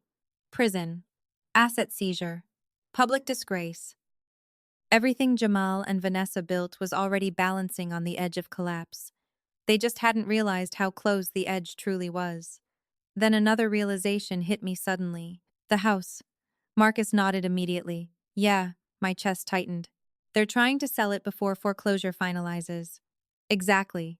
He pointed towards several lender notices. Once the property liquidates, they can temporarily hide portions of the debt exposure and buy themselves time. My stomach turned violently. That house wasn't simply sentimental. It was evidence. Every rushed renovation, every lock change, every attempt to remove me quickly suddenly made perfect sense. They weren't just pushing me out emotionally. They were eliminating the one person capable of uncovering what they'd done before the estate process completed. Marcus lowered his voice carefully. Your parents probably never fully understood what Jamal signed them into. That sentence hurt more than anything else all night. My father spent his life believing family loyalty mattered above everything. He trusted too easily, loved too deeply, and Jamal weaponized that love until it destroyed them financially. I closed the folder slowly and looked toward the dark bedroom hallway where my daughter slept. He stole their future, I whispered. Marcus answered quietly. And nearly your daughter's too. Silence filled the suite again after that.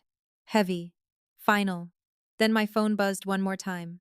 Another text from Vanessa. Hope you're enjoying hotel life while it lasts. People like you always end up begging eventually. I stared at the message for several seconds before locking the screen again calmly. She still thought this was about status, about money, about social humiliation. She had absolutely no idea the federal walls were already closing around her. Marcus watched me carefully. What now? Slowly, I walked back toward the table and gathered every financial document into organized stacks. Mortgage fraud, identity theft, wire transfers, business records, evidence. Now, I said quietly, we stop reacting. I look directly at him, and we start building the case that buries them. The storm over Atlanta finally began fading sometime after 3 in the morning, but inside the hotel suite the air still felt heavy enough to suffocate. Financial records covered nearly every inch of the marble dining table now. Mortgage agreements, forged signatures, bank transfers, credit applications opened under my dying father's identity. It no longer looked like a family dispute. It looked like the evidence board from a federal fraud investigation, because that's exactly what it had become. Marcus sat across from me reviewing the final transaction summaries while I organized digital files into encrypted folders. Every document had to be perfect, chronological, verifiable, clean. Federal investigators don't care about emotional pain. They care about evidence that survives courtrooms. You realize this crosses multiple jurisdictions now, right? Marcus asked quietly without looking up from the paperwork. Financial fraud, wire transfers, identity theft, elder abuse, potential conspiracy charges. I continued typing calmly. Good. He finally looked at me carefully. Nia, once this goes federal, there's no taking it back. I stopped typing for a moment. The glow from the laptop screen reflected across the windows behind him while Dawn slowly approached outside. They used my dying father's identity to fund luxury vacations, I said quietly. They terrorized my daughter. They stole my parents' home before the bodies were even buried. My jaw tightened. I'm long past taking things back. Marcus nodded once, no argument after that. Because deep down, he knew exactly what kind of people Jamal and Vanessa had become. I attached the final evidence files to the encrypted federal submission portal and began filling out the official complaint documentation. Every keystroke felt strangely calm now. almost detached, like my grief had transformed into something mechanical and precise. The section labeled Primary Suspects stared back at me from the screen. Jamal Carter, Vanessa Carter. Seeing their names there hit differently. Final somehow. Real.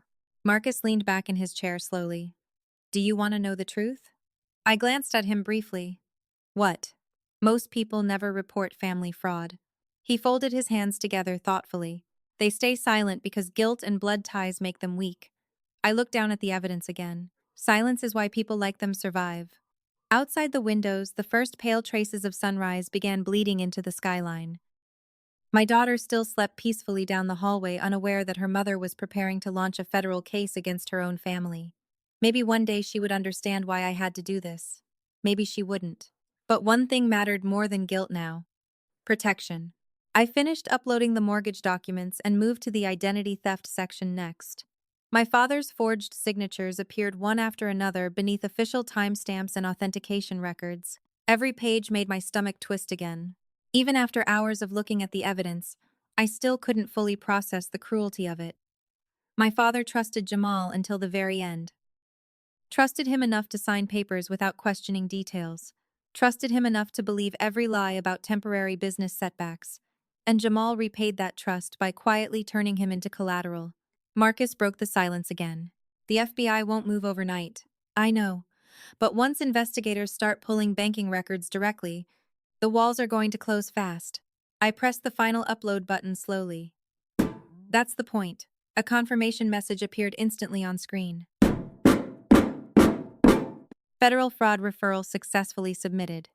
For several seconds, I simply stared at those words without speaking. This was it. The moment everything changed permanently. There would be no more pretending this family could heal. No more false peace. No more protecting people who weaponized love against everyone around them. Jamal and Vanessa had officially become subjects of a federal financial investigation. Marcus exhaled slowly. Well, he muttered, there goes their future. I closed the laptop halfway and leaned back in the chair for the first time all night. Exhaustion crashed through my body immediately afterward, but beneath it sat something colder: relief, not revenge, not satisfaction. Relief, because predators thrive in darkness. And for the first time since my parents died, the truth was finally moving toward daylight. Then my phone buzzed again across the table. Vanessa, of course. I picked it up slowly. Another message appeared instantly. Hope you're enjoying your little fantasy victory. Jamal and I are meeting with estate attorneys tomorrow. Soon everything your parents owned will legally belong to us. I stared at the text for several seconds before looking back at the federal submission confirmation still glowing faintly across my laptop screen. A small smile touched the corner of my mouth. Not because her message hurt me anymore, but because she truly had no idea what had just happened. She still believed the game was about inheritance, about property, about social reputation. Meanwhile, federal investigators were already receiving evidence packages detailed enough to dismantle her entire life piece by piece. Marcus watched my expression carefully. What did she say? I locked the phone screen calmly. Nothing important anymore. Then I stood up slowly and walked toward the windows overlooking the waking city. Morning sunlight was beginning to break through the storm clouds at last, casting pale gold across Atlanta's skyline. Somewhere beneath those buildings, Jamal and Vanessa were probably sleeping peacefully, convinced they still controlled the situation. But they were wrong. Terribly wrong. Because wars change the moment evidence reaches people with real power. And as I stared out across the city with the FBI confirmation sitting behind me on the table, I realized something with absolute certainty. My brother and his wife had just spent the last few days destroying their own lives. They simply hadn't figured it out yet. 3 days after submitting the evidence package to the FBI, Vanessa finally called me directly for the first time since the church incident. I was sitting beside the hotel window reviewing foreclosure timelines while my daughter colored quietly on the living room floor nearby. The second her name appeared on my screen, my daughter looked up nervously. Is it her again? She whispered. I forced my expression calm before answering. Go finish your drawing in the bedroom for me, baby. She nodded immediately and disappeared down the hallway carrying her crayons. Only after the door closed did I answer the phone. What? Silence lingered briefly on the other end before Vanessa spoke in a strangely soft voice. Wow. Straight to hostility. I almost laughed. You tried getting my daughter removed from school. That was a misunderstanding. No, I replied coldly. It wasn't. Another silence. Then her tone shifted carefully into something sweeter, manipulative, controlled. Look, maybe things got too emotional after the funeral. I leaned back slowly in the chair, already understanding what this call really was. People like Vanessa never apologized unless fear forced them to. What do you want? Jamal wants to make peace. There it was. I glanced toward my laptop screen where the federal confirmation files still sat open. The timing wasn't accidental. Somewhere beneath all their arrogance, panic was beginning to spread. Peace? I repeated quietly. Interesting word choice. Vanessa ignored the sarcasm completely.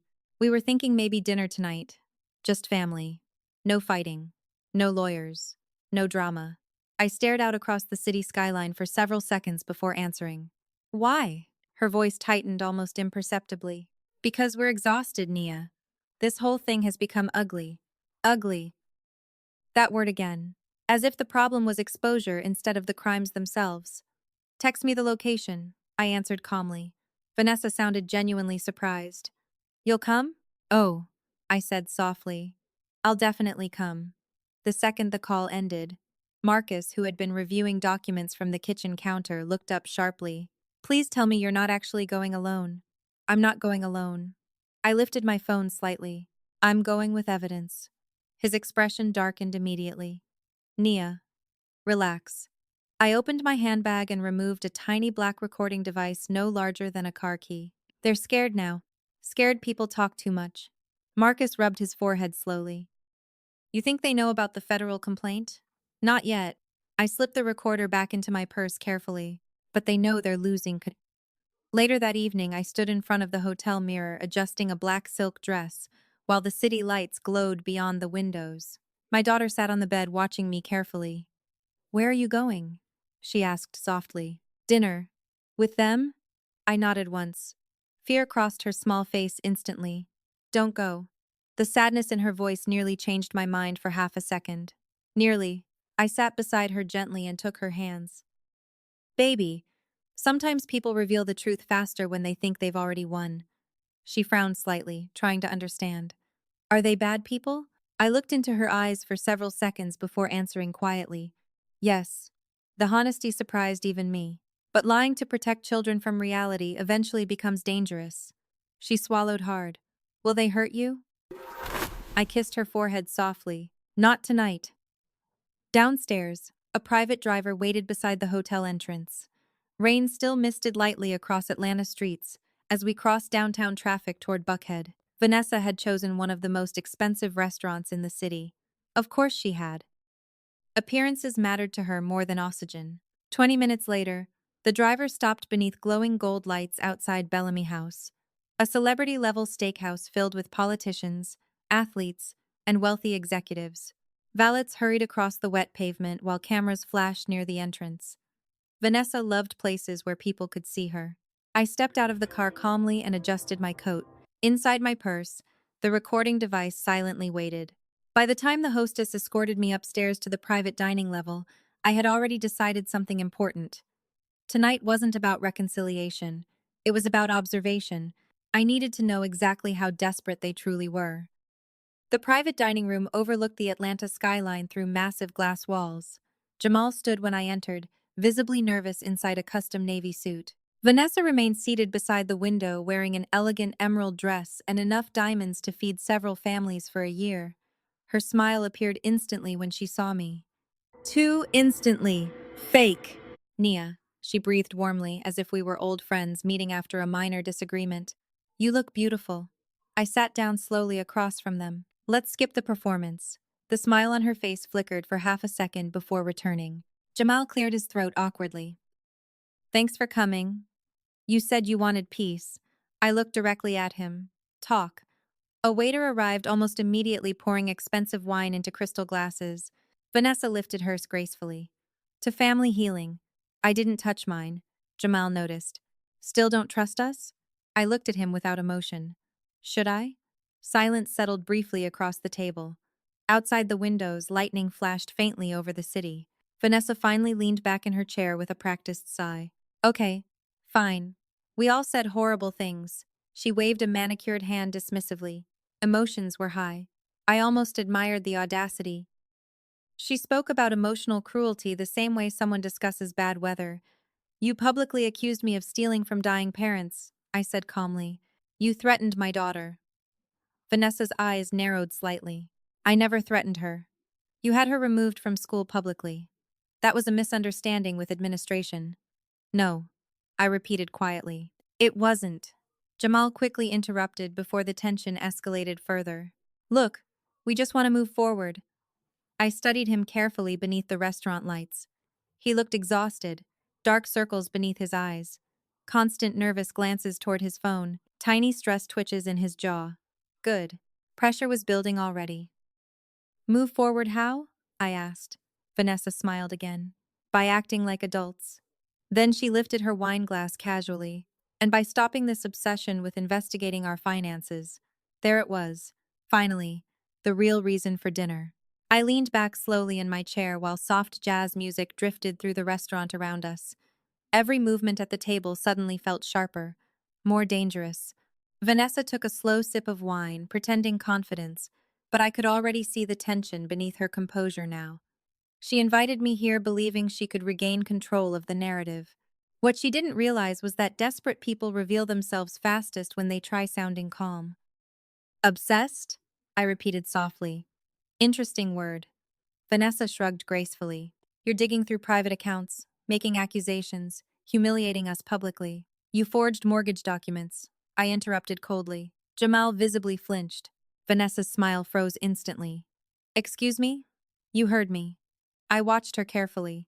The signatures on those refinancing agreements don't match Dad's legal handwriting. For a split second, barely noticeable panic flashed through her eyes. Then she recovered quickly. You're insane. Am I? I reached for my water glass calmly. Because forensic handwriting analysis says otherwise. Jamal suddenly grabbed his wine glass too hard. The crystal made a sharp cracking sound beneath his fingers before he loosened his grip immediately. Tiny details matter during pressure. Fear always leaks physically first. Nia, he muttered carefully, you're turning grief into paranoia. I almost smiled. No, I'm turning evidence into conclusions. Silence settled heavily over the table. Outside the restaurant windows, Atlanta glittered beneath rain-soaked streets while wealthy diners laughed in distant rooms completely unaware that financial collapse sat quietly at our table beside expensive steak knives and crystal wine glasses. Vanessa eventually leaned forward slightly, lowering her voice. Let me give you some advice. I met her eyes. Please do. Her expression hardened.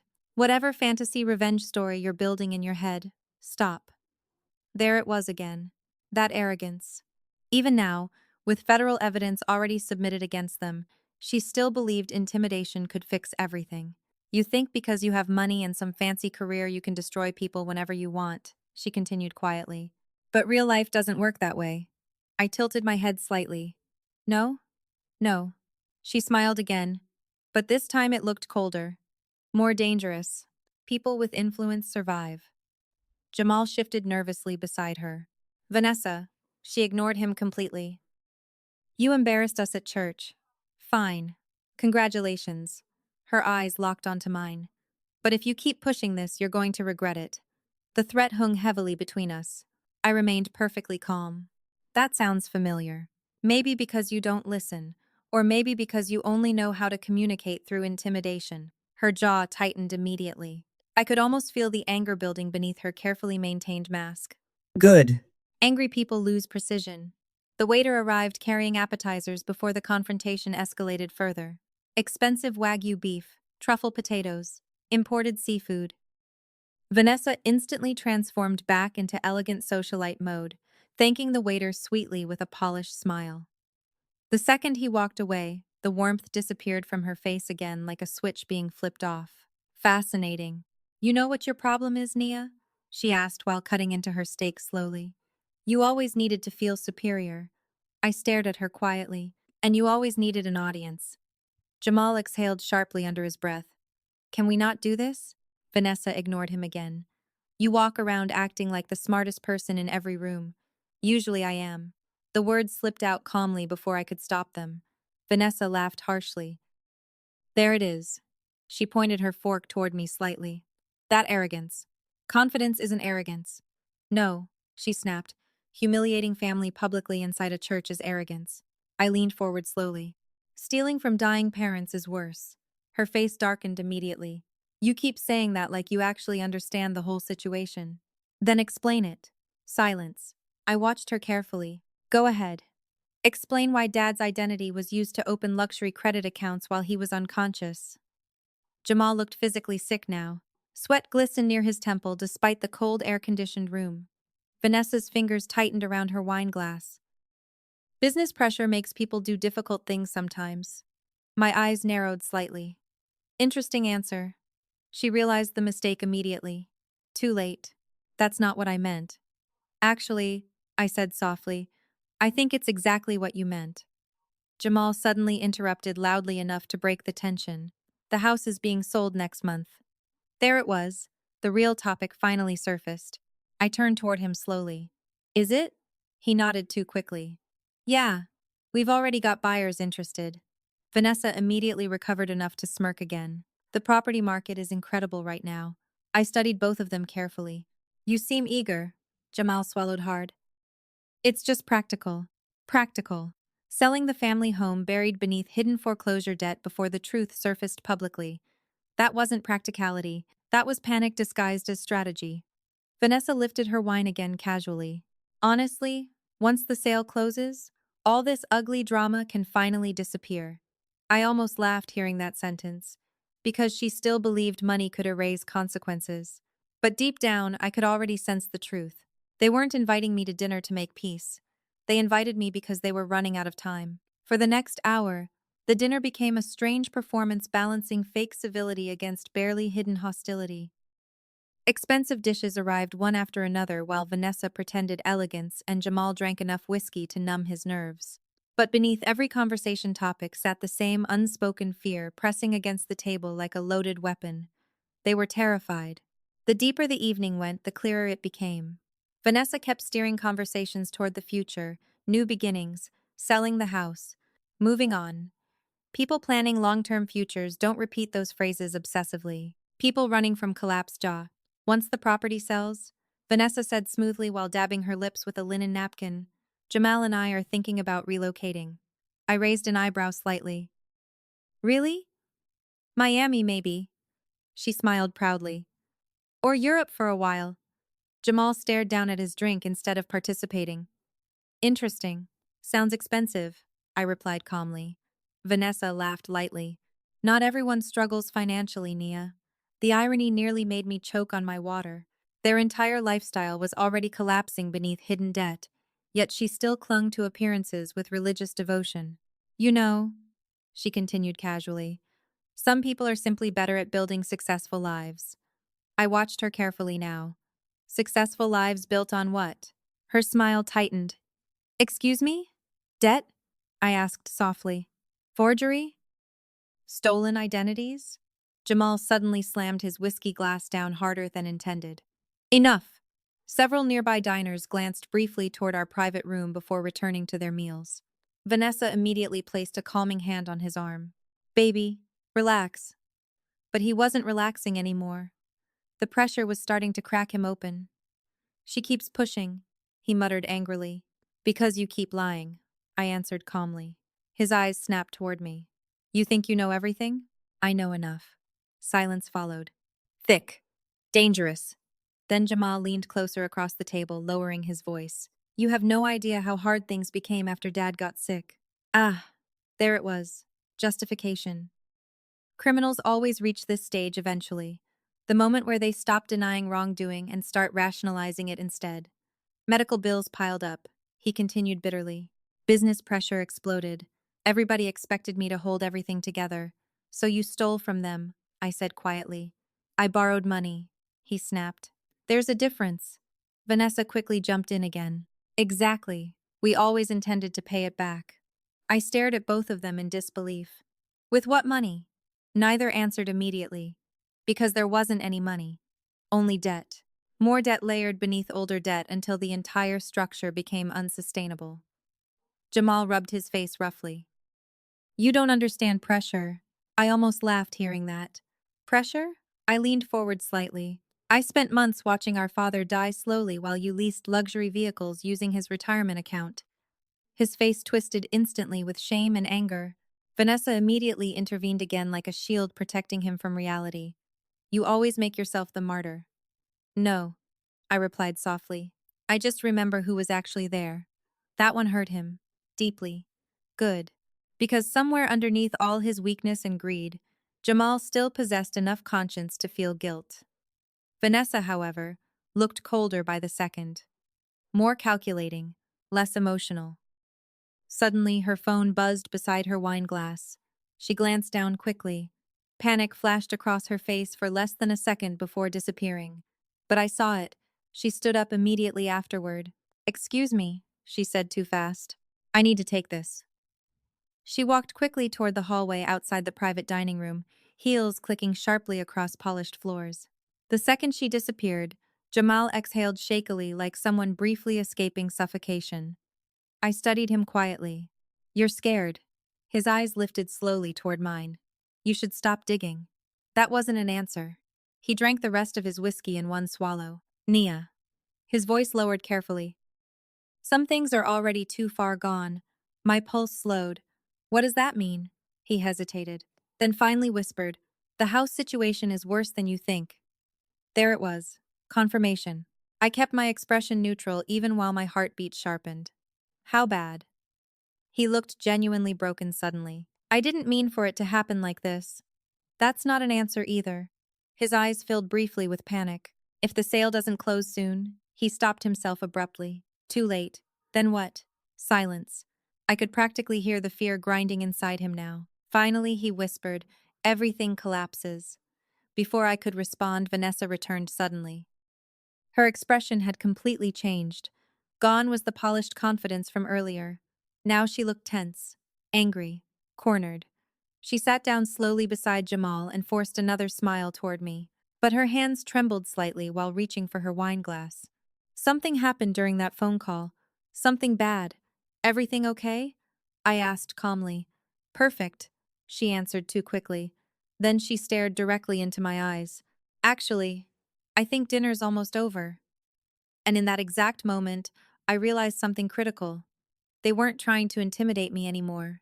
They were trying to measure how much I already knew. The tension at the table became almost unbearable after Vanessa returned from the phone call. Even the air inside the private dining room felt different now. Heavier. Jamal kept avoiding eye contact while Vanessa watched me too carefully, like someone searching for hidden weapons before a fight. Whatever news she received outside clearly rattled her. Good. Fear accelerates mistakes. I folded my napkin calmly and set it beside my untouched dessert plate. You know, I said softly, this has been fascinating. Vanessa's eyes narrowed immediately. What has? Watching both of you pretend this dinner was about family. Her fake smile appeared again automatically. It was. No. I leaned back slightly. This dinner was damage control. Jamal's throat moved visibly as he swallowed. Vanessa laughed lightly, but the sound felt brittle now. You really do think you're some master investigator. I don't think. I held her gaze steadily. I verify. Silence. The city lights shimmered beyond the windows behind them, while soft music continued playing somewhere in the restaurant below. Such a beautiful setting for people quietly drowning. Vanessa eventually placed her wine glass down carefully. Okay, she said coldly. Let's stop pretending then. Finally, you publicly humiliated us at church, she continued. You've been digging into private financial matters that don't concern you anymore. My parents concern me. Her jaw tightened. Your parents are dead. The sentence hit the table like shattered glass. Even Jamal looked horrified hearing it spoken so coldly. But Vanessa kept going. And whether you like it or not, the estate is moving forward. I stared at her without blinking. You sound nervous. That struck harder than she expected. I saw it immediately. Her fingers tightened around the stem of her wine glass again. I'm not nervous. Then why invite me here? Another silence. Jamal finally muttered quietly. We just wanted this to stop. No, I corrected calmly. You wanted me to stop asking questions. Vanessa leaned closer suddenly. Because you're creating problems that could ruin everyone. I almost smiled. Interesting phrasing. What's that supposed to mean? People usually say ruin us. I tilted my head slightly. You said everyone. Her face froze for half a second. Tiny mistake. Huge implication. There were other people involved somewhere. Maybe lenders. Maybe lawyers. Maybe people connected to the fraudulent mortgage filings. Either way, panic was spreading wider than just the two of them now. Jamal suddenly rubbed both hands over his face like exhaustion was finally crushing him completely. God, he muttered under his breath. I can't keep doing this. Vanessa turned toward him instantly. Doing what? He didn't answer. He just stared down at the table looking like a man standing inches from collapse. For the first time all night I almost pitied him. Almost. Then I remembered my daughter crying outside the principal's office. The pity disappeared immediately. Vanessa straightened back toward me with forced control returning to her voice. Listen carefully, Nia. There it was again, the threat tone. You need to let the house sale happen quietly. I kept my expression neutral. Why? Because fighting it helps nobody. That's not an answer either. Her eyes darkened. You really want to do this here? Do what? Force ugly truths into public. I stared at her for several seconds before answering softly.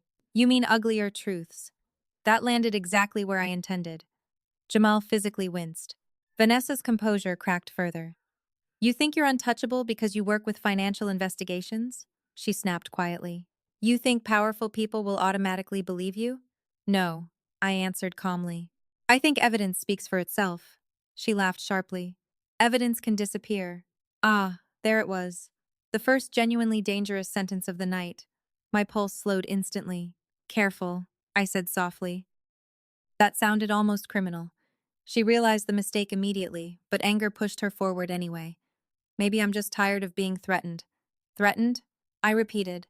You forged documents tied to a dying man. Jamal slammed both hands against the table suddenly. Stop saying that. Nearby diners glanced toward us again. Vanessa grabbed his arm quickly. Lower your voice. But he looked broken now. Completely broken. Sweat glistened across his forehead despite the cold room. I never wanted this, he whispered hoarsely. It just kept getting worse. I watched him carefully. How much debt are you in? Silence. Then finally, too much. Vanessa snapped toward him immediately. Jamal. But it was too late now. Once guilt cracks open, truth starts leaking uncontrollably. The business failed 2 years ago, he admitted quietly without looking at either of us. Everything after that was survival. I felt no satisfaction hearing it, only sadness mixed with disgust. So you gambled with Mom and Dad's lives instead. He shut his eyes painfully. Vanessa stood abruptly from the table again. We're leaving. Her voice sounded sharp. Final. Panicked. I remained seated calmly. Before you go, both of them looked at me. I have one last question. Vanessa crossed her arms defensively. What? I looked directly at Jamal. Does Mom's trust attorney know about the mortgage? Complete silence. Absolute silence. Jamal's face drained of color so fast it almost frightened me. Vanessa's breathing stopped entirely for a second. And right there, in that tiny frozen moment beneath the golden restaurant lights, I got the answer I needed without either of them speaking a single word. They never disclosed the debt to the estate attorneys. Fraud stacked on top of fraud. My God. Vanessa recovered first. Barely. We're done here, she snapped. She grabbed her purse aggressively while Jamal stood slower beside her looking like a ghost wearing an expensive suit. Before leaving, Vanessa leaned close enough that only I could hear her final words. You should have stayed quiet. I looked up at her calmly. You already said that. Her eyes burned with pure hatred now. No, she whispered. This time I mean it. Then they walked out together into the glittering restaurant hallway while rain continued falling softly across Atlanta outside. I remained alone at the table for several seconds after they disappeared. The tiny recorder inside my purse had captured every word, every admission, every threat, every crack in their collapsing lies. Slowly, I reached for my phone and sent Marcus a single text message. It's worse than we thought. Then I looked out across the city skyline again while thunder rolled faintly in the distance. Because deep down, I finally understood something terrifying. Jamal and Vanessa weren't fighting to protect wealth anymore. They were fighting to survive the collapse that was already beginning underneath them.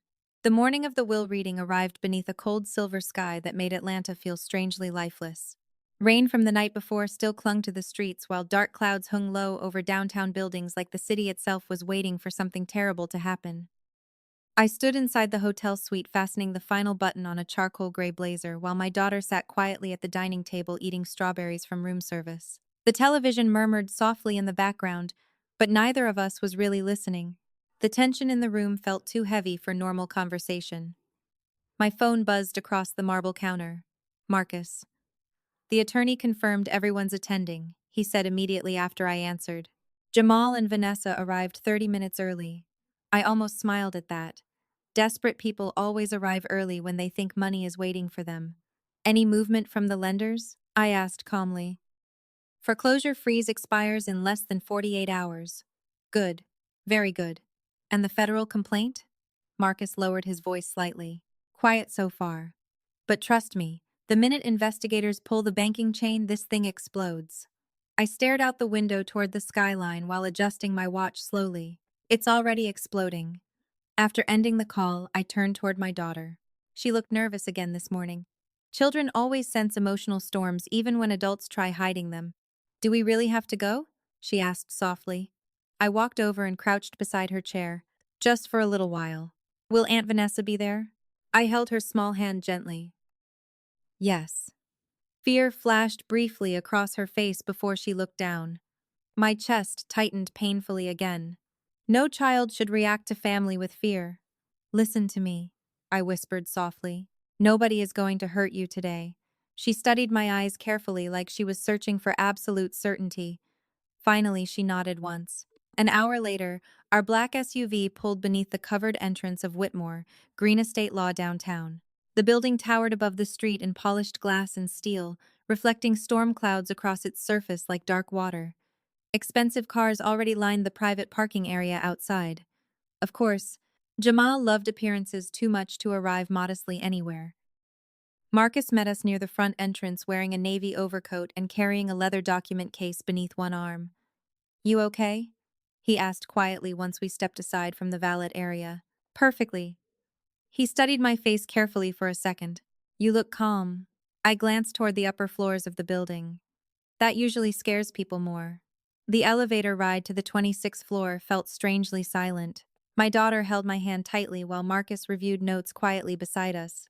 When the elevator doors finally opened, polished marble floors stretched across a luxurious reception lobby overlooking half the city through enormous windows. And standing near those windows already waiting for us was Vanessa.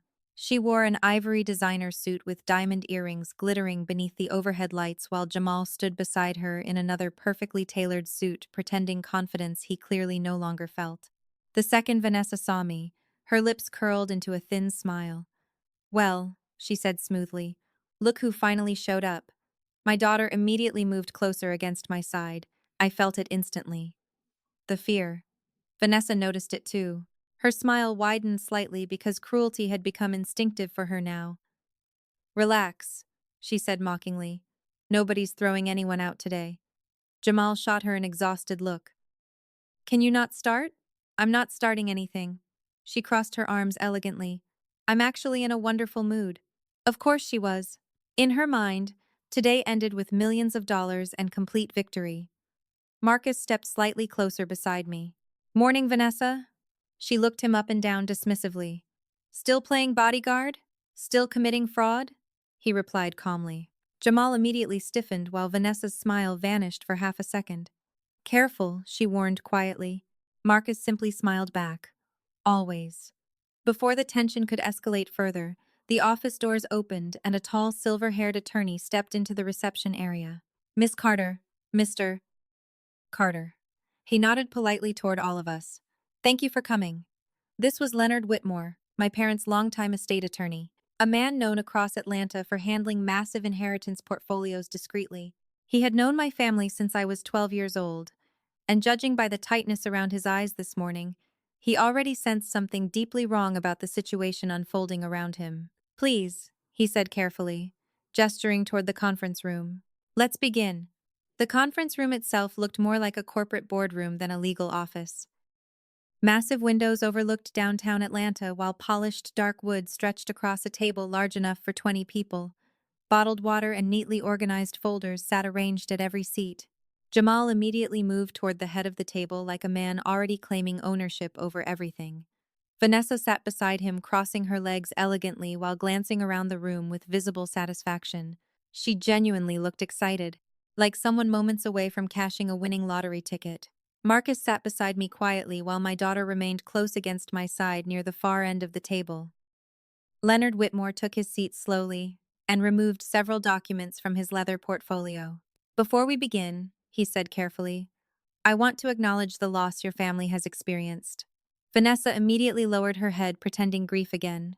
I almost admired the consistency of her performance. "Richard and Eleanor Carter were deeply respected people," Leonard continued. "Their estate planning was extensive and very detailed." Jamal leaned forward slightly. Too eager. Leonard noticed it too. "As outlined in the will," he continued, "certain assets are divided according to specific instructions your parents finalized approximately 8 months before their passing."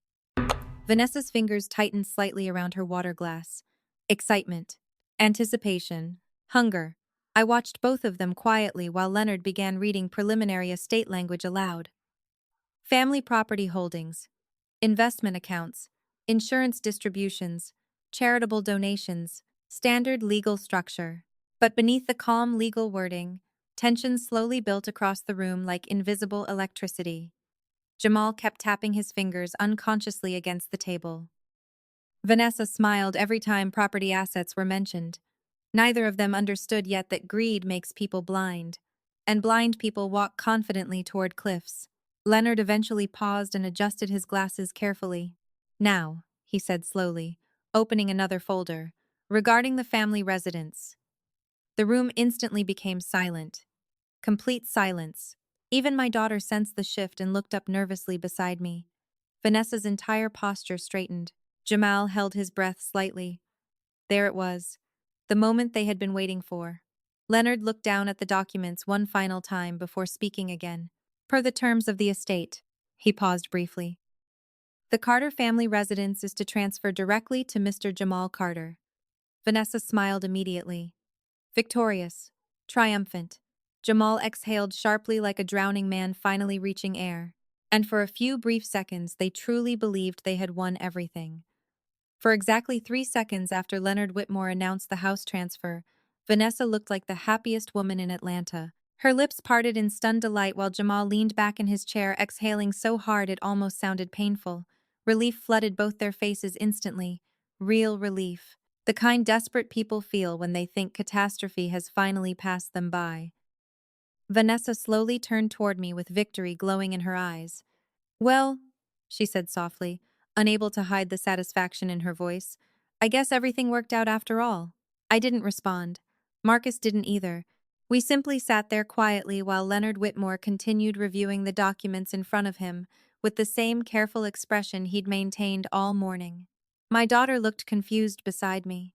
She didn't fully understand what was happening yet, but she understood enough to recognize triumph on Vanessa's face. Jamal adjusted his suit jacket and finally spoke with the confidence I hadn't heard from him in weeks.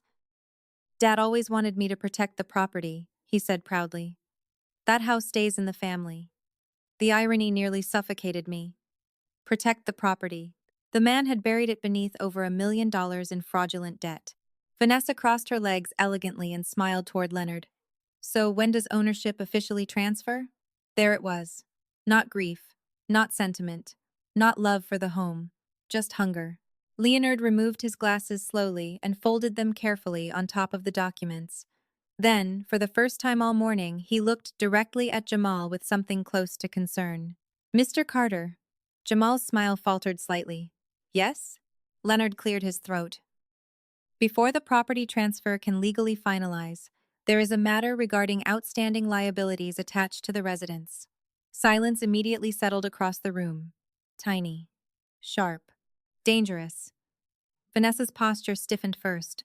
"What liabilities?" Leonard opened another folder slowly.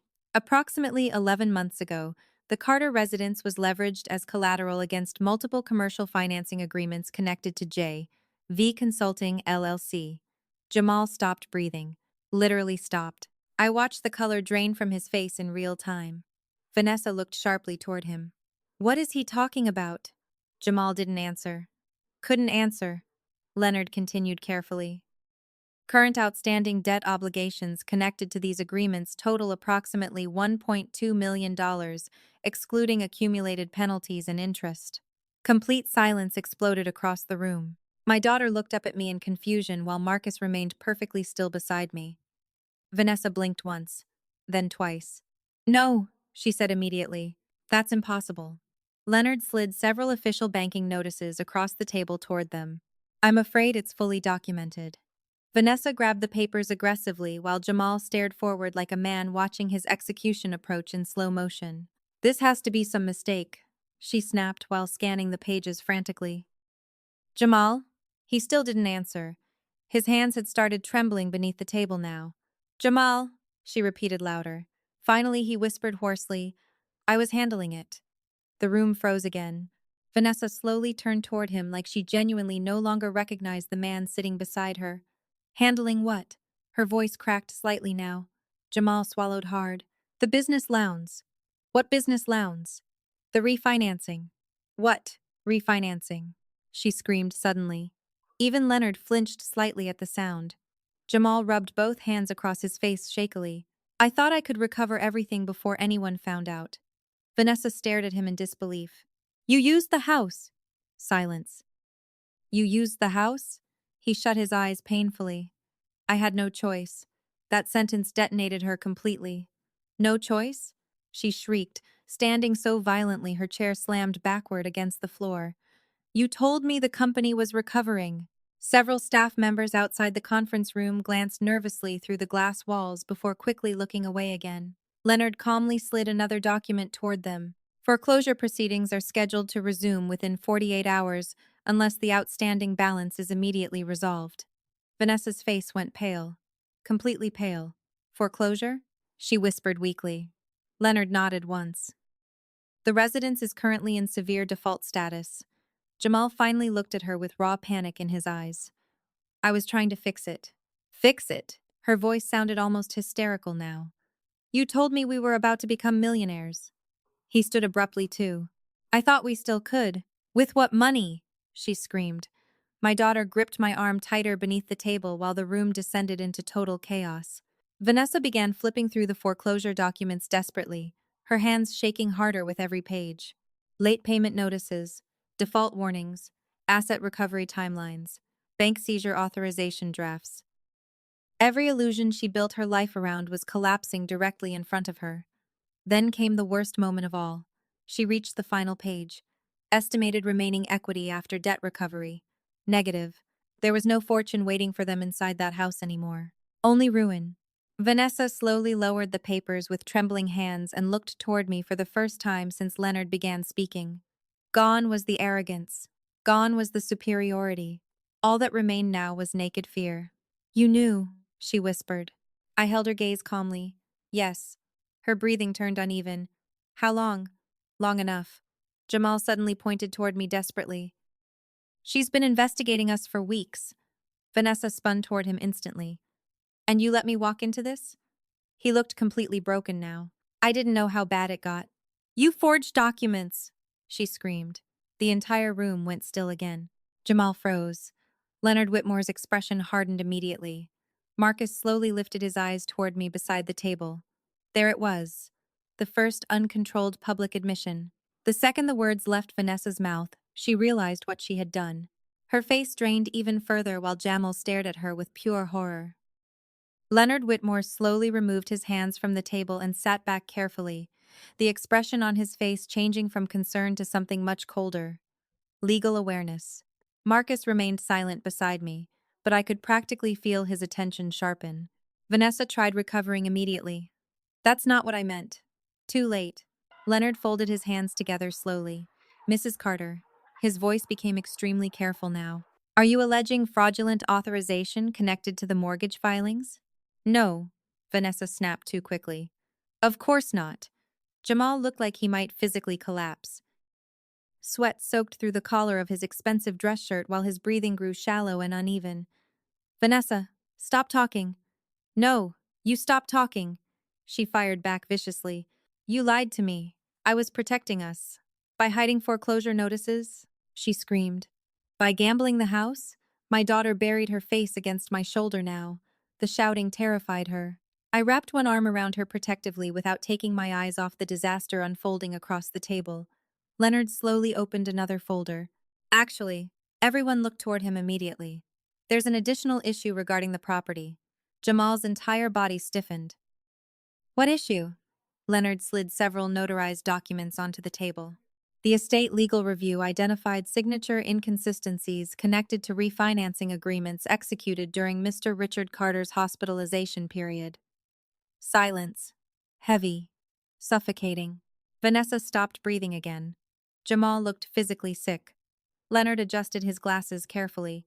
Given the medical condition of your father at the time these documents were signed, several banking institutions have already requested independent verification. Jamal immediately stood up from his chair. This is ridiculous. Is it? Marcus asked quietly for the first time all morning. Jamal pointed angrily across the table. You've been feeding them information. Marcus remained perfectly calm. You forged financial documents tied to a dying man. I did what I had to do. Jamal exploded suddenly. The entire room froze. He realized his mistake instantly. But stress had finally broken him open completely now. I mean, he stammered desperately. I mean the business. Vanessa stared at him in total disbelief. Oh my God, she whispered. You actually did it. Jamal's eyes filled with panic. I was trying to save everything. You forged your father's signature. I had no choice. Silence crashed across the room again after that scream. Even the city outside the windows seemed frozen beneath the gray sky. Leonard Whitmore slowly closed the estate file in front of him. Mr. Carter, he said carefully, I strongly recommend you retain criminal counsel immediately. Criminal counsel. The phrase hit Vanessa harder than the foreclosure itself. Criminal? She whispered weakly. Leonard's voice stayed professional. Potential mortgage fraud involving deceased individuals creates severe legal exposure. Vanessa staggered backward slightly before sitting down hard into her chair again. No, she muttered quietly. No, no, no. Her entire world was collapsing in real time now. Not just financially, socially, legally, publicly. Jamal looked completely destroyed beside her. Then Leonard delivered the next blow. There is also the matter of the trust. Both their heads snapped upward immediately. Vanessa's eyes widened desperately. What trust? Ah, there it was. The final secret my parents protected until the end. Leonard opened the last sealed folder on the table slowly. Approximately 8 months before their passing, Richard and Eleanor Carter transferred the majority of their protected assets into an irrevocable family trust. Vanessa leaned forward instantly. How much? Leonard looked directly at me before answering. Combined estimated value at present totals approximately $8.5 million. Complete silence swallowed the room whole. Even my daughter looked stunned beside me. Vanessa stared at Leonard like she physically could not process the number she'd just heard. Jamal's mouth opened slightly in shock. 8. Leonard continued calmly. Investment holdings, insurance policies, real estate assets, protected retirement instruments, several international accounts. Vanessa suddenly smiled again, desperately, hope returning. Okay, she breathed shakily. Okay. She looked at Jamal quickly. See? We're fine. But Leonard wasn't finished. Per the trust structure. His eyes shifted toward me again. Sole controlling beneficiary authority transfers entirely to Miss Nia Carter. Time stopped. Literally stopped. Vanessa's smile vanished mid-breath. Jamal looked like someone punched him directly in the chest. What? Vanessa whispered. Leonard calmly slid the trust documents across the table toward me. Your parents appointed you primary trustee and sole controlling beneficiary approximately 8 months ago. Jamal stood again violently. That's impossible. It's fully executed and legally binding. Dad would never do that. Leonard's eyes hardened slightly now. Your father personally finalized these arrangements after concerns emerged regarding financial management connected to the family estate. Jamal went completely silent. Because deep down, he already knew exactly why my parents changed the trust. They knew. Maybe not everything, but enough. Vanessa suddenly grabbed the documents frantically, scanning pages faster and faster while panic spread visibly across her face. No, she whispered weakly. No, this can't. Then she reached the clause, removing both her and Jamal from all controlling authority permanently. Her hands started shaking uncontrollably. They cut us out? She whispered. Leonard answered quietly. They protected the remaining estate, and that sentence destroyed whatever hope they still had left. Vanessa stared down at the trust documents like they were written in another language. Her perfectly manicured hands trembled violently while tears finally gathered in her eyes, not from grief, not from shame, but from the realization that the fortune she believed belonged to her had never actually been within reach. Jamal slowly sat back down beside her, looking hollow. Completely hollow. The illusion was dead now. The house was bankrupt. The trust belonged to me. The debt exposure was criminal. Everything they sacrificed morality for had vanished. 8.5 million. Vanessa whispered again weakly, almost to herself. Then her eyes slowly lifted toward me. Hatred flooded them instantly. Pure hatred. You knew. I held her stare calmly. Yes. This whole time? Yes. Her breathing became uneven again. And you just sat there watching us? I almost laughed hearing that. Watching them? They threw my daughter into the street carrying trash bags. They publicly slandered me in church. They terrorized a child. You destroyed yourselves, I answered quietly. Jamal suddenly slammed both hands against the table again. Mom and Dad manipulated everything. Leonard Whitmore's expression darkened immediately. Careful, Mr. Carter. But Jamal was spiraling now. She poisoned them against me. He pointed toward me desperately. She always thought she was better than us. My daughter flinched beside me at the shouting. I gently rubbed her shoulder without looking away from him. No, I said softly. I just didn't steal from dying parents. That hit him harder than any scream could have. His face twisted painfully before he looked away again. Vanessa suddenly stood up from her chair and pointed at Leonard. This trust can be challenged. Leonard remained calm. You may hire independent counsel if you wish. We will. You're free to try. Her eyes narrowed. There has to be something invalid in here. Leonard folded his hands together. The trust was reviewed by 3 separate estate specialists and finalized under direct medical competency evaluation. Translation: airtight. Vanessa understood that immediately. Her face crumpled slightly before rage replaced the panic again. They owed us, she snapped suddenly. After everything we did for this family. I stared at her in disbelief. Everything you did? Yes, she screamed. You think you're the only one who sacrificed anything? Marcus finally spoke quietly from beside me. What exactly did you sacrifice, Vanessa? She rounded toward him instantly. Mind your business. It became my business the second mortgage fraud entered the conversation. Jamal rubbed his face shakily. Please, everybody just stop. But nobody could stop anymore. Not now. The truth was moving too fast. Vanessa suddenly looked back at me with desperate intensity. Fine, she snapped. You got the money. Congratulations. Then her voice lowered dangerously. But if you think I'm walking away with nothing after all this, you're insane. There it was. The greed. Even now, after everything collapsed, she still cared more about money than the devastation surrounding her. There is no money left for you, I said calmly. There has to be, she whispered. Leonard answered instead. Most unrestricted assets were already moved into protected trust structures. No, she repeated weakly. No. Jamal suddenly looked toward Leonard again. What about the house sale? Leonard's eyes hardened. Any active attempt to conceal foreclosure status during estate transfer proceedings would create additional legal exposure. Jamal went pale immediately, because he understood exactly what that meant. The sale itself could become evidence. Then came the knock at the conference room door. Soft, professional. But the moment it sounded, something shifted instantly in the room. Leonard frowned slightly. Excuse me. He stood and opened the door halfway. A receptionist whispered something quietly into his ear. I watched Leonard's face carefully as he listened. Confusion first. then concern, then sudden realization. Slowly, he looked back into the room toward Jamal and Vanessa. There are federal agents here requesting to speak with you. Time stopped again, completely. Vanessa blinked once in confusion. Federal. What? Leonard swallowed carefully. FBI. Jamal physically froze beside her. Not metaphorically. Completely froze. Vanessa laughed nervously. That's ridiculous. Nobody answered. Leonard stepped aside slightly. Two people entered the conference room immediately afterward. A man and a woman both dressed in dark professional suits carrying federal credentials. Calm, controlled, dangerous. The female agent spoke first. Mr. Jamal Carter? Jamal's lips parted, but no sound came out initially. Yes? Mrs. Vanessa Carter? Vanessa looked around the room wildly like she was waiting for someone to explain this away. What is this? The male agent placed a folder calmly onto the conference table.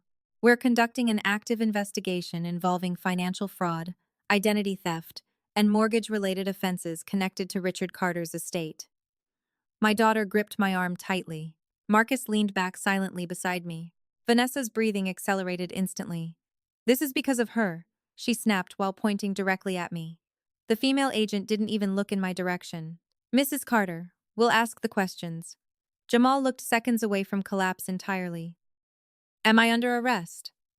The agents exchanged a quick glance. At this moment, the male agent answered carefully, we're requesting cooperation. At this moment, those words echoed through the room like distant thunder, because everyone understood what they really meant. Not yet. Vanessa backed away from the table slowly, shaking her head over and over like reality itself had become impossible to accept. No, she whispered weakly. No, this isn't happening. The female FBI agent remained perfectly calm. Mrs. Carter, we need both of you to answer several questions regarding financial activity tied to J.V. Consulting LLC and the Carter estate. Jamal looked barely conscious now. I need a lawyer. That's your right, the male agent replied evenly. Vanessa suddenly rounded toward him in fury. A lawyer? She hissed. You said everything was under control. Jamal snapped back instantly. Because I thought it was. You thought? She screamed. You thought? The agents exchanged another brief glance while Leonard Whitmore quietly gathered estate documents away from the center of the table. Even he looked stunned by how quickly the situation had escalated from inheritance proceedings to federal intervention. Mr. Carter, the female agent said calmly, we have evidence of multiple unauthorized financial instruments executed under Richard Carter's identity during periods of medical incapacitation. Jamal's breathing turned ragged. Vanessa looked ready to faint. That's impossible, she whispered. We also have records connected to mortgage restructuring tied to collateral transfers involving the Carter residence. My daughter buried her face against my shoulder again. I held her gently while watching the collapse unfold with cold stillness. Not satisfaction, not joy, just inevitability. Because this outcome stopped being avoidable the moment they chose greed over humanity. Vanessa suddenly pointed toward me again. She set us up. The female agent finally looked at me briefly before returning her attention to Vanessa. Ma'am, the financial records existed before Miss Carter contacted authorities. Vanessa's face crumpled instantly. Authorities. She whispered the word like poison. Jamal looked toward me slowly across the conference table. For the first time since our parents died, there was no arrogance left in his eyes. Only fear. Real fear. You went federal? He whispered hoarsely. I met his gaze calmly. You stole from dying parents. His face twisted painfully. Nia. And then you terrorized my daughter. Silence. Jamal lowered his head completely after that. Vanessa, however, kept unraveling. We were trying to survive, she shouted suddenly. Do you know how much pressure we were under? The male agent remained expressionless. Pressure does not authorize identity theft. I didn't steal identities, she screamed. The female agent opened the folder calmly. Several luxury retail accounts tied directly to your residence were opened using Richard Carter's Social Security credentials during his hospitalization. Vanessa's knees nearly gave out. She grabbed the back of her chair to steady herself. Jamal, she whispered weakly. He didn't answer. Because he couldn't save her anymore. Not this time. Not from this. Leonard Whitmore quietly cleared his throat. Given current federal involvement, I will be formally suspending all estate transfer proceedings pending legal review. Vanessa snapped toward him instantly. You can't do that. Actually, Leonard replied calmly, I absolutely can. That was the final blow. The house was gone. The trust was gone. The estate was frozen. The FBI was here. Their entire future had collapsed inside one conference room over the course of less than an hour. Jamal suddenly sat down heavily again like his legs stopped working. Oh, God, he muttered under his breath. The female agent slid 2 business cards onto the table. We strongly recommend both of you retain counsel immediately and avoid transferring, liquidating, or concealing any assets connected to this investigation. Vanessa stared at the cards in horror. Investigation, she repeated weakly. The male agent nodded once. Federal financial crimes carry severe penalties. Severe penalties. Prison. Asset seizure. Public exposure. Everything Vanessa spent years building her identity around was evaporating in front of her. She looked toward me again one final time. But now her face carried something completely different. Not superiority. Not mockery. Desperation. Please, she whispered suddenly. The room froze. Marcus slowly looked toward me beside the table. Vanessa stepped closer shakily. Nia, please. There it was. The collapse of pride. Tears spilled down her cheeks while her voice cracked apart completely. You can stop this. I stared at her silently. You can tell them it's a misunderstanding. I almost couldn't believe what I was hearing. After everything she'd done, she still thought consequences were negotiable. Jamal lifted his head weakly too. Nia, please. My daughter looked up at me quietly, watching everything. Watching the people who threw us away suddenly begging for mercy. Vanessa's voice broke harder. We'll fix everything. We'll apologize. We'll... She stopped because even she knew there was nothing left to offer anymore. The money was gone. The lies were exposed. The illusion was dead. I stood slowly from my chair while the entire room watched.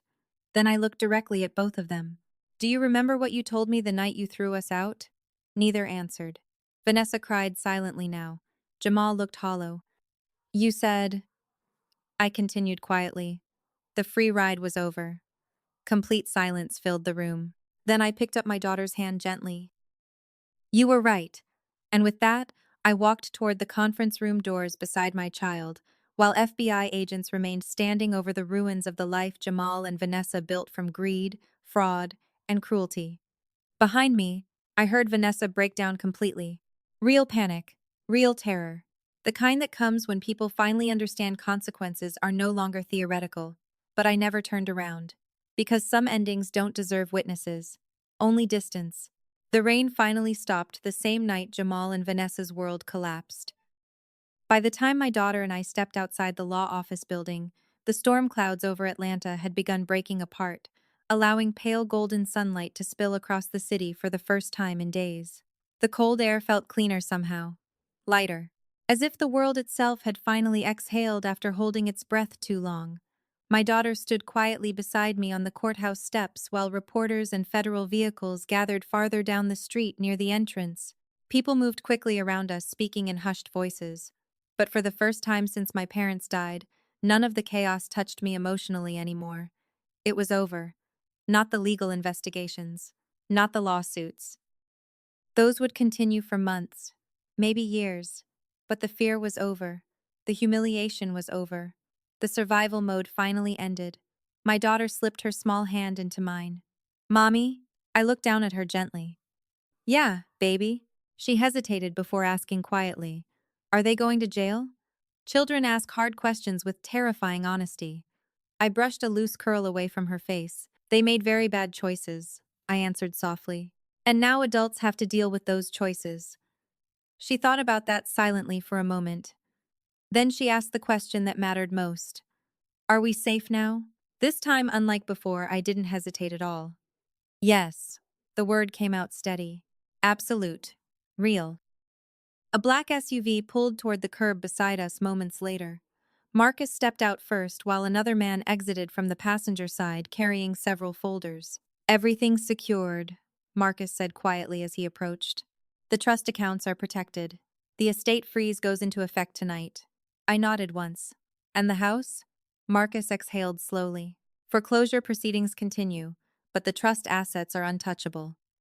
My chest tightened briefly thinking about my parents' home, the kitchen, the staircase, my mother's roses. Losing the house still hurt.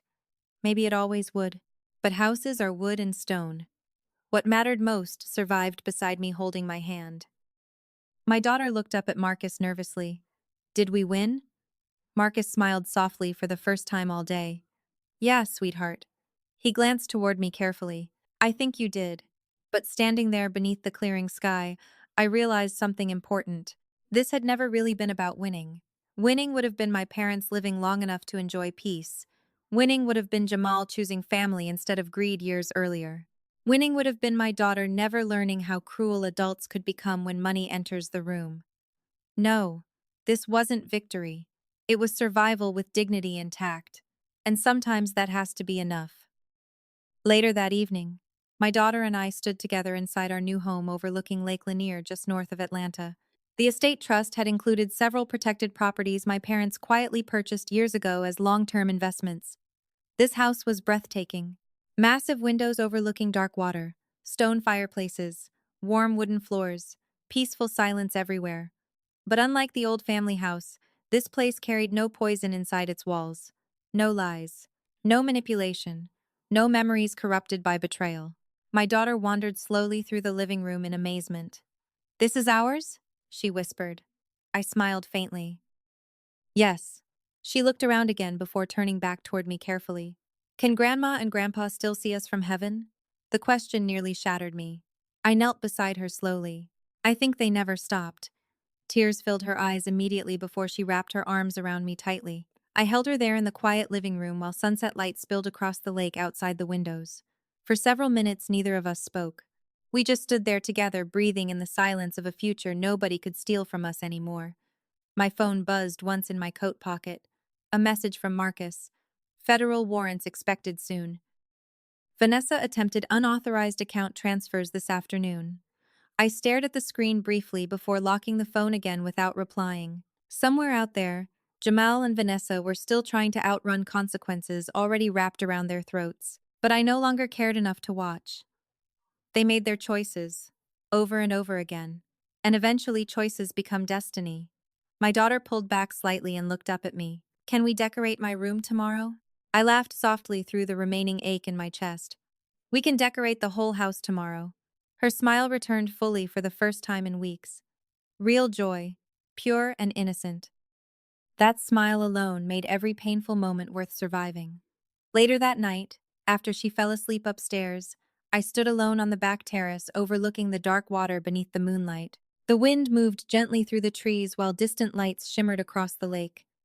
I thought about my parents, about sacrifice, about betrayal, about the terrifying cost of trusting the wrong people too deeply, but I also thought about resilience, about protection, about refusing to become cruel even after surviving cruelty, because that was the final difference between me and them. Jamal and Vanessa destroyed everyone around them trying to save themselves. I lost almost everything, and still chose to protect the people I loved. Slowly, I lifted my glass toward the quiet night sky. We're okay now, I whispered softly. Somewhere beyond the water, thunder rumbled faintly in the distance one final time before disappearing completely into silence. And for the first time since the funeral, I finally believed those words were true.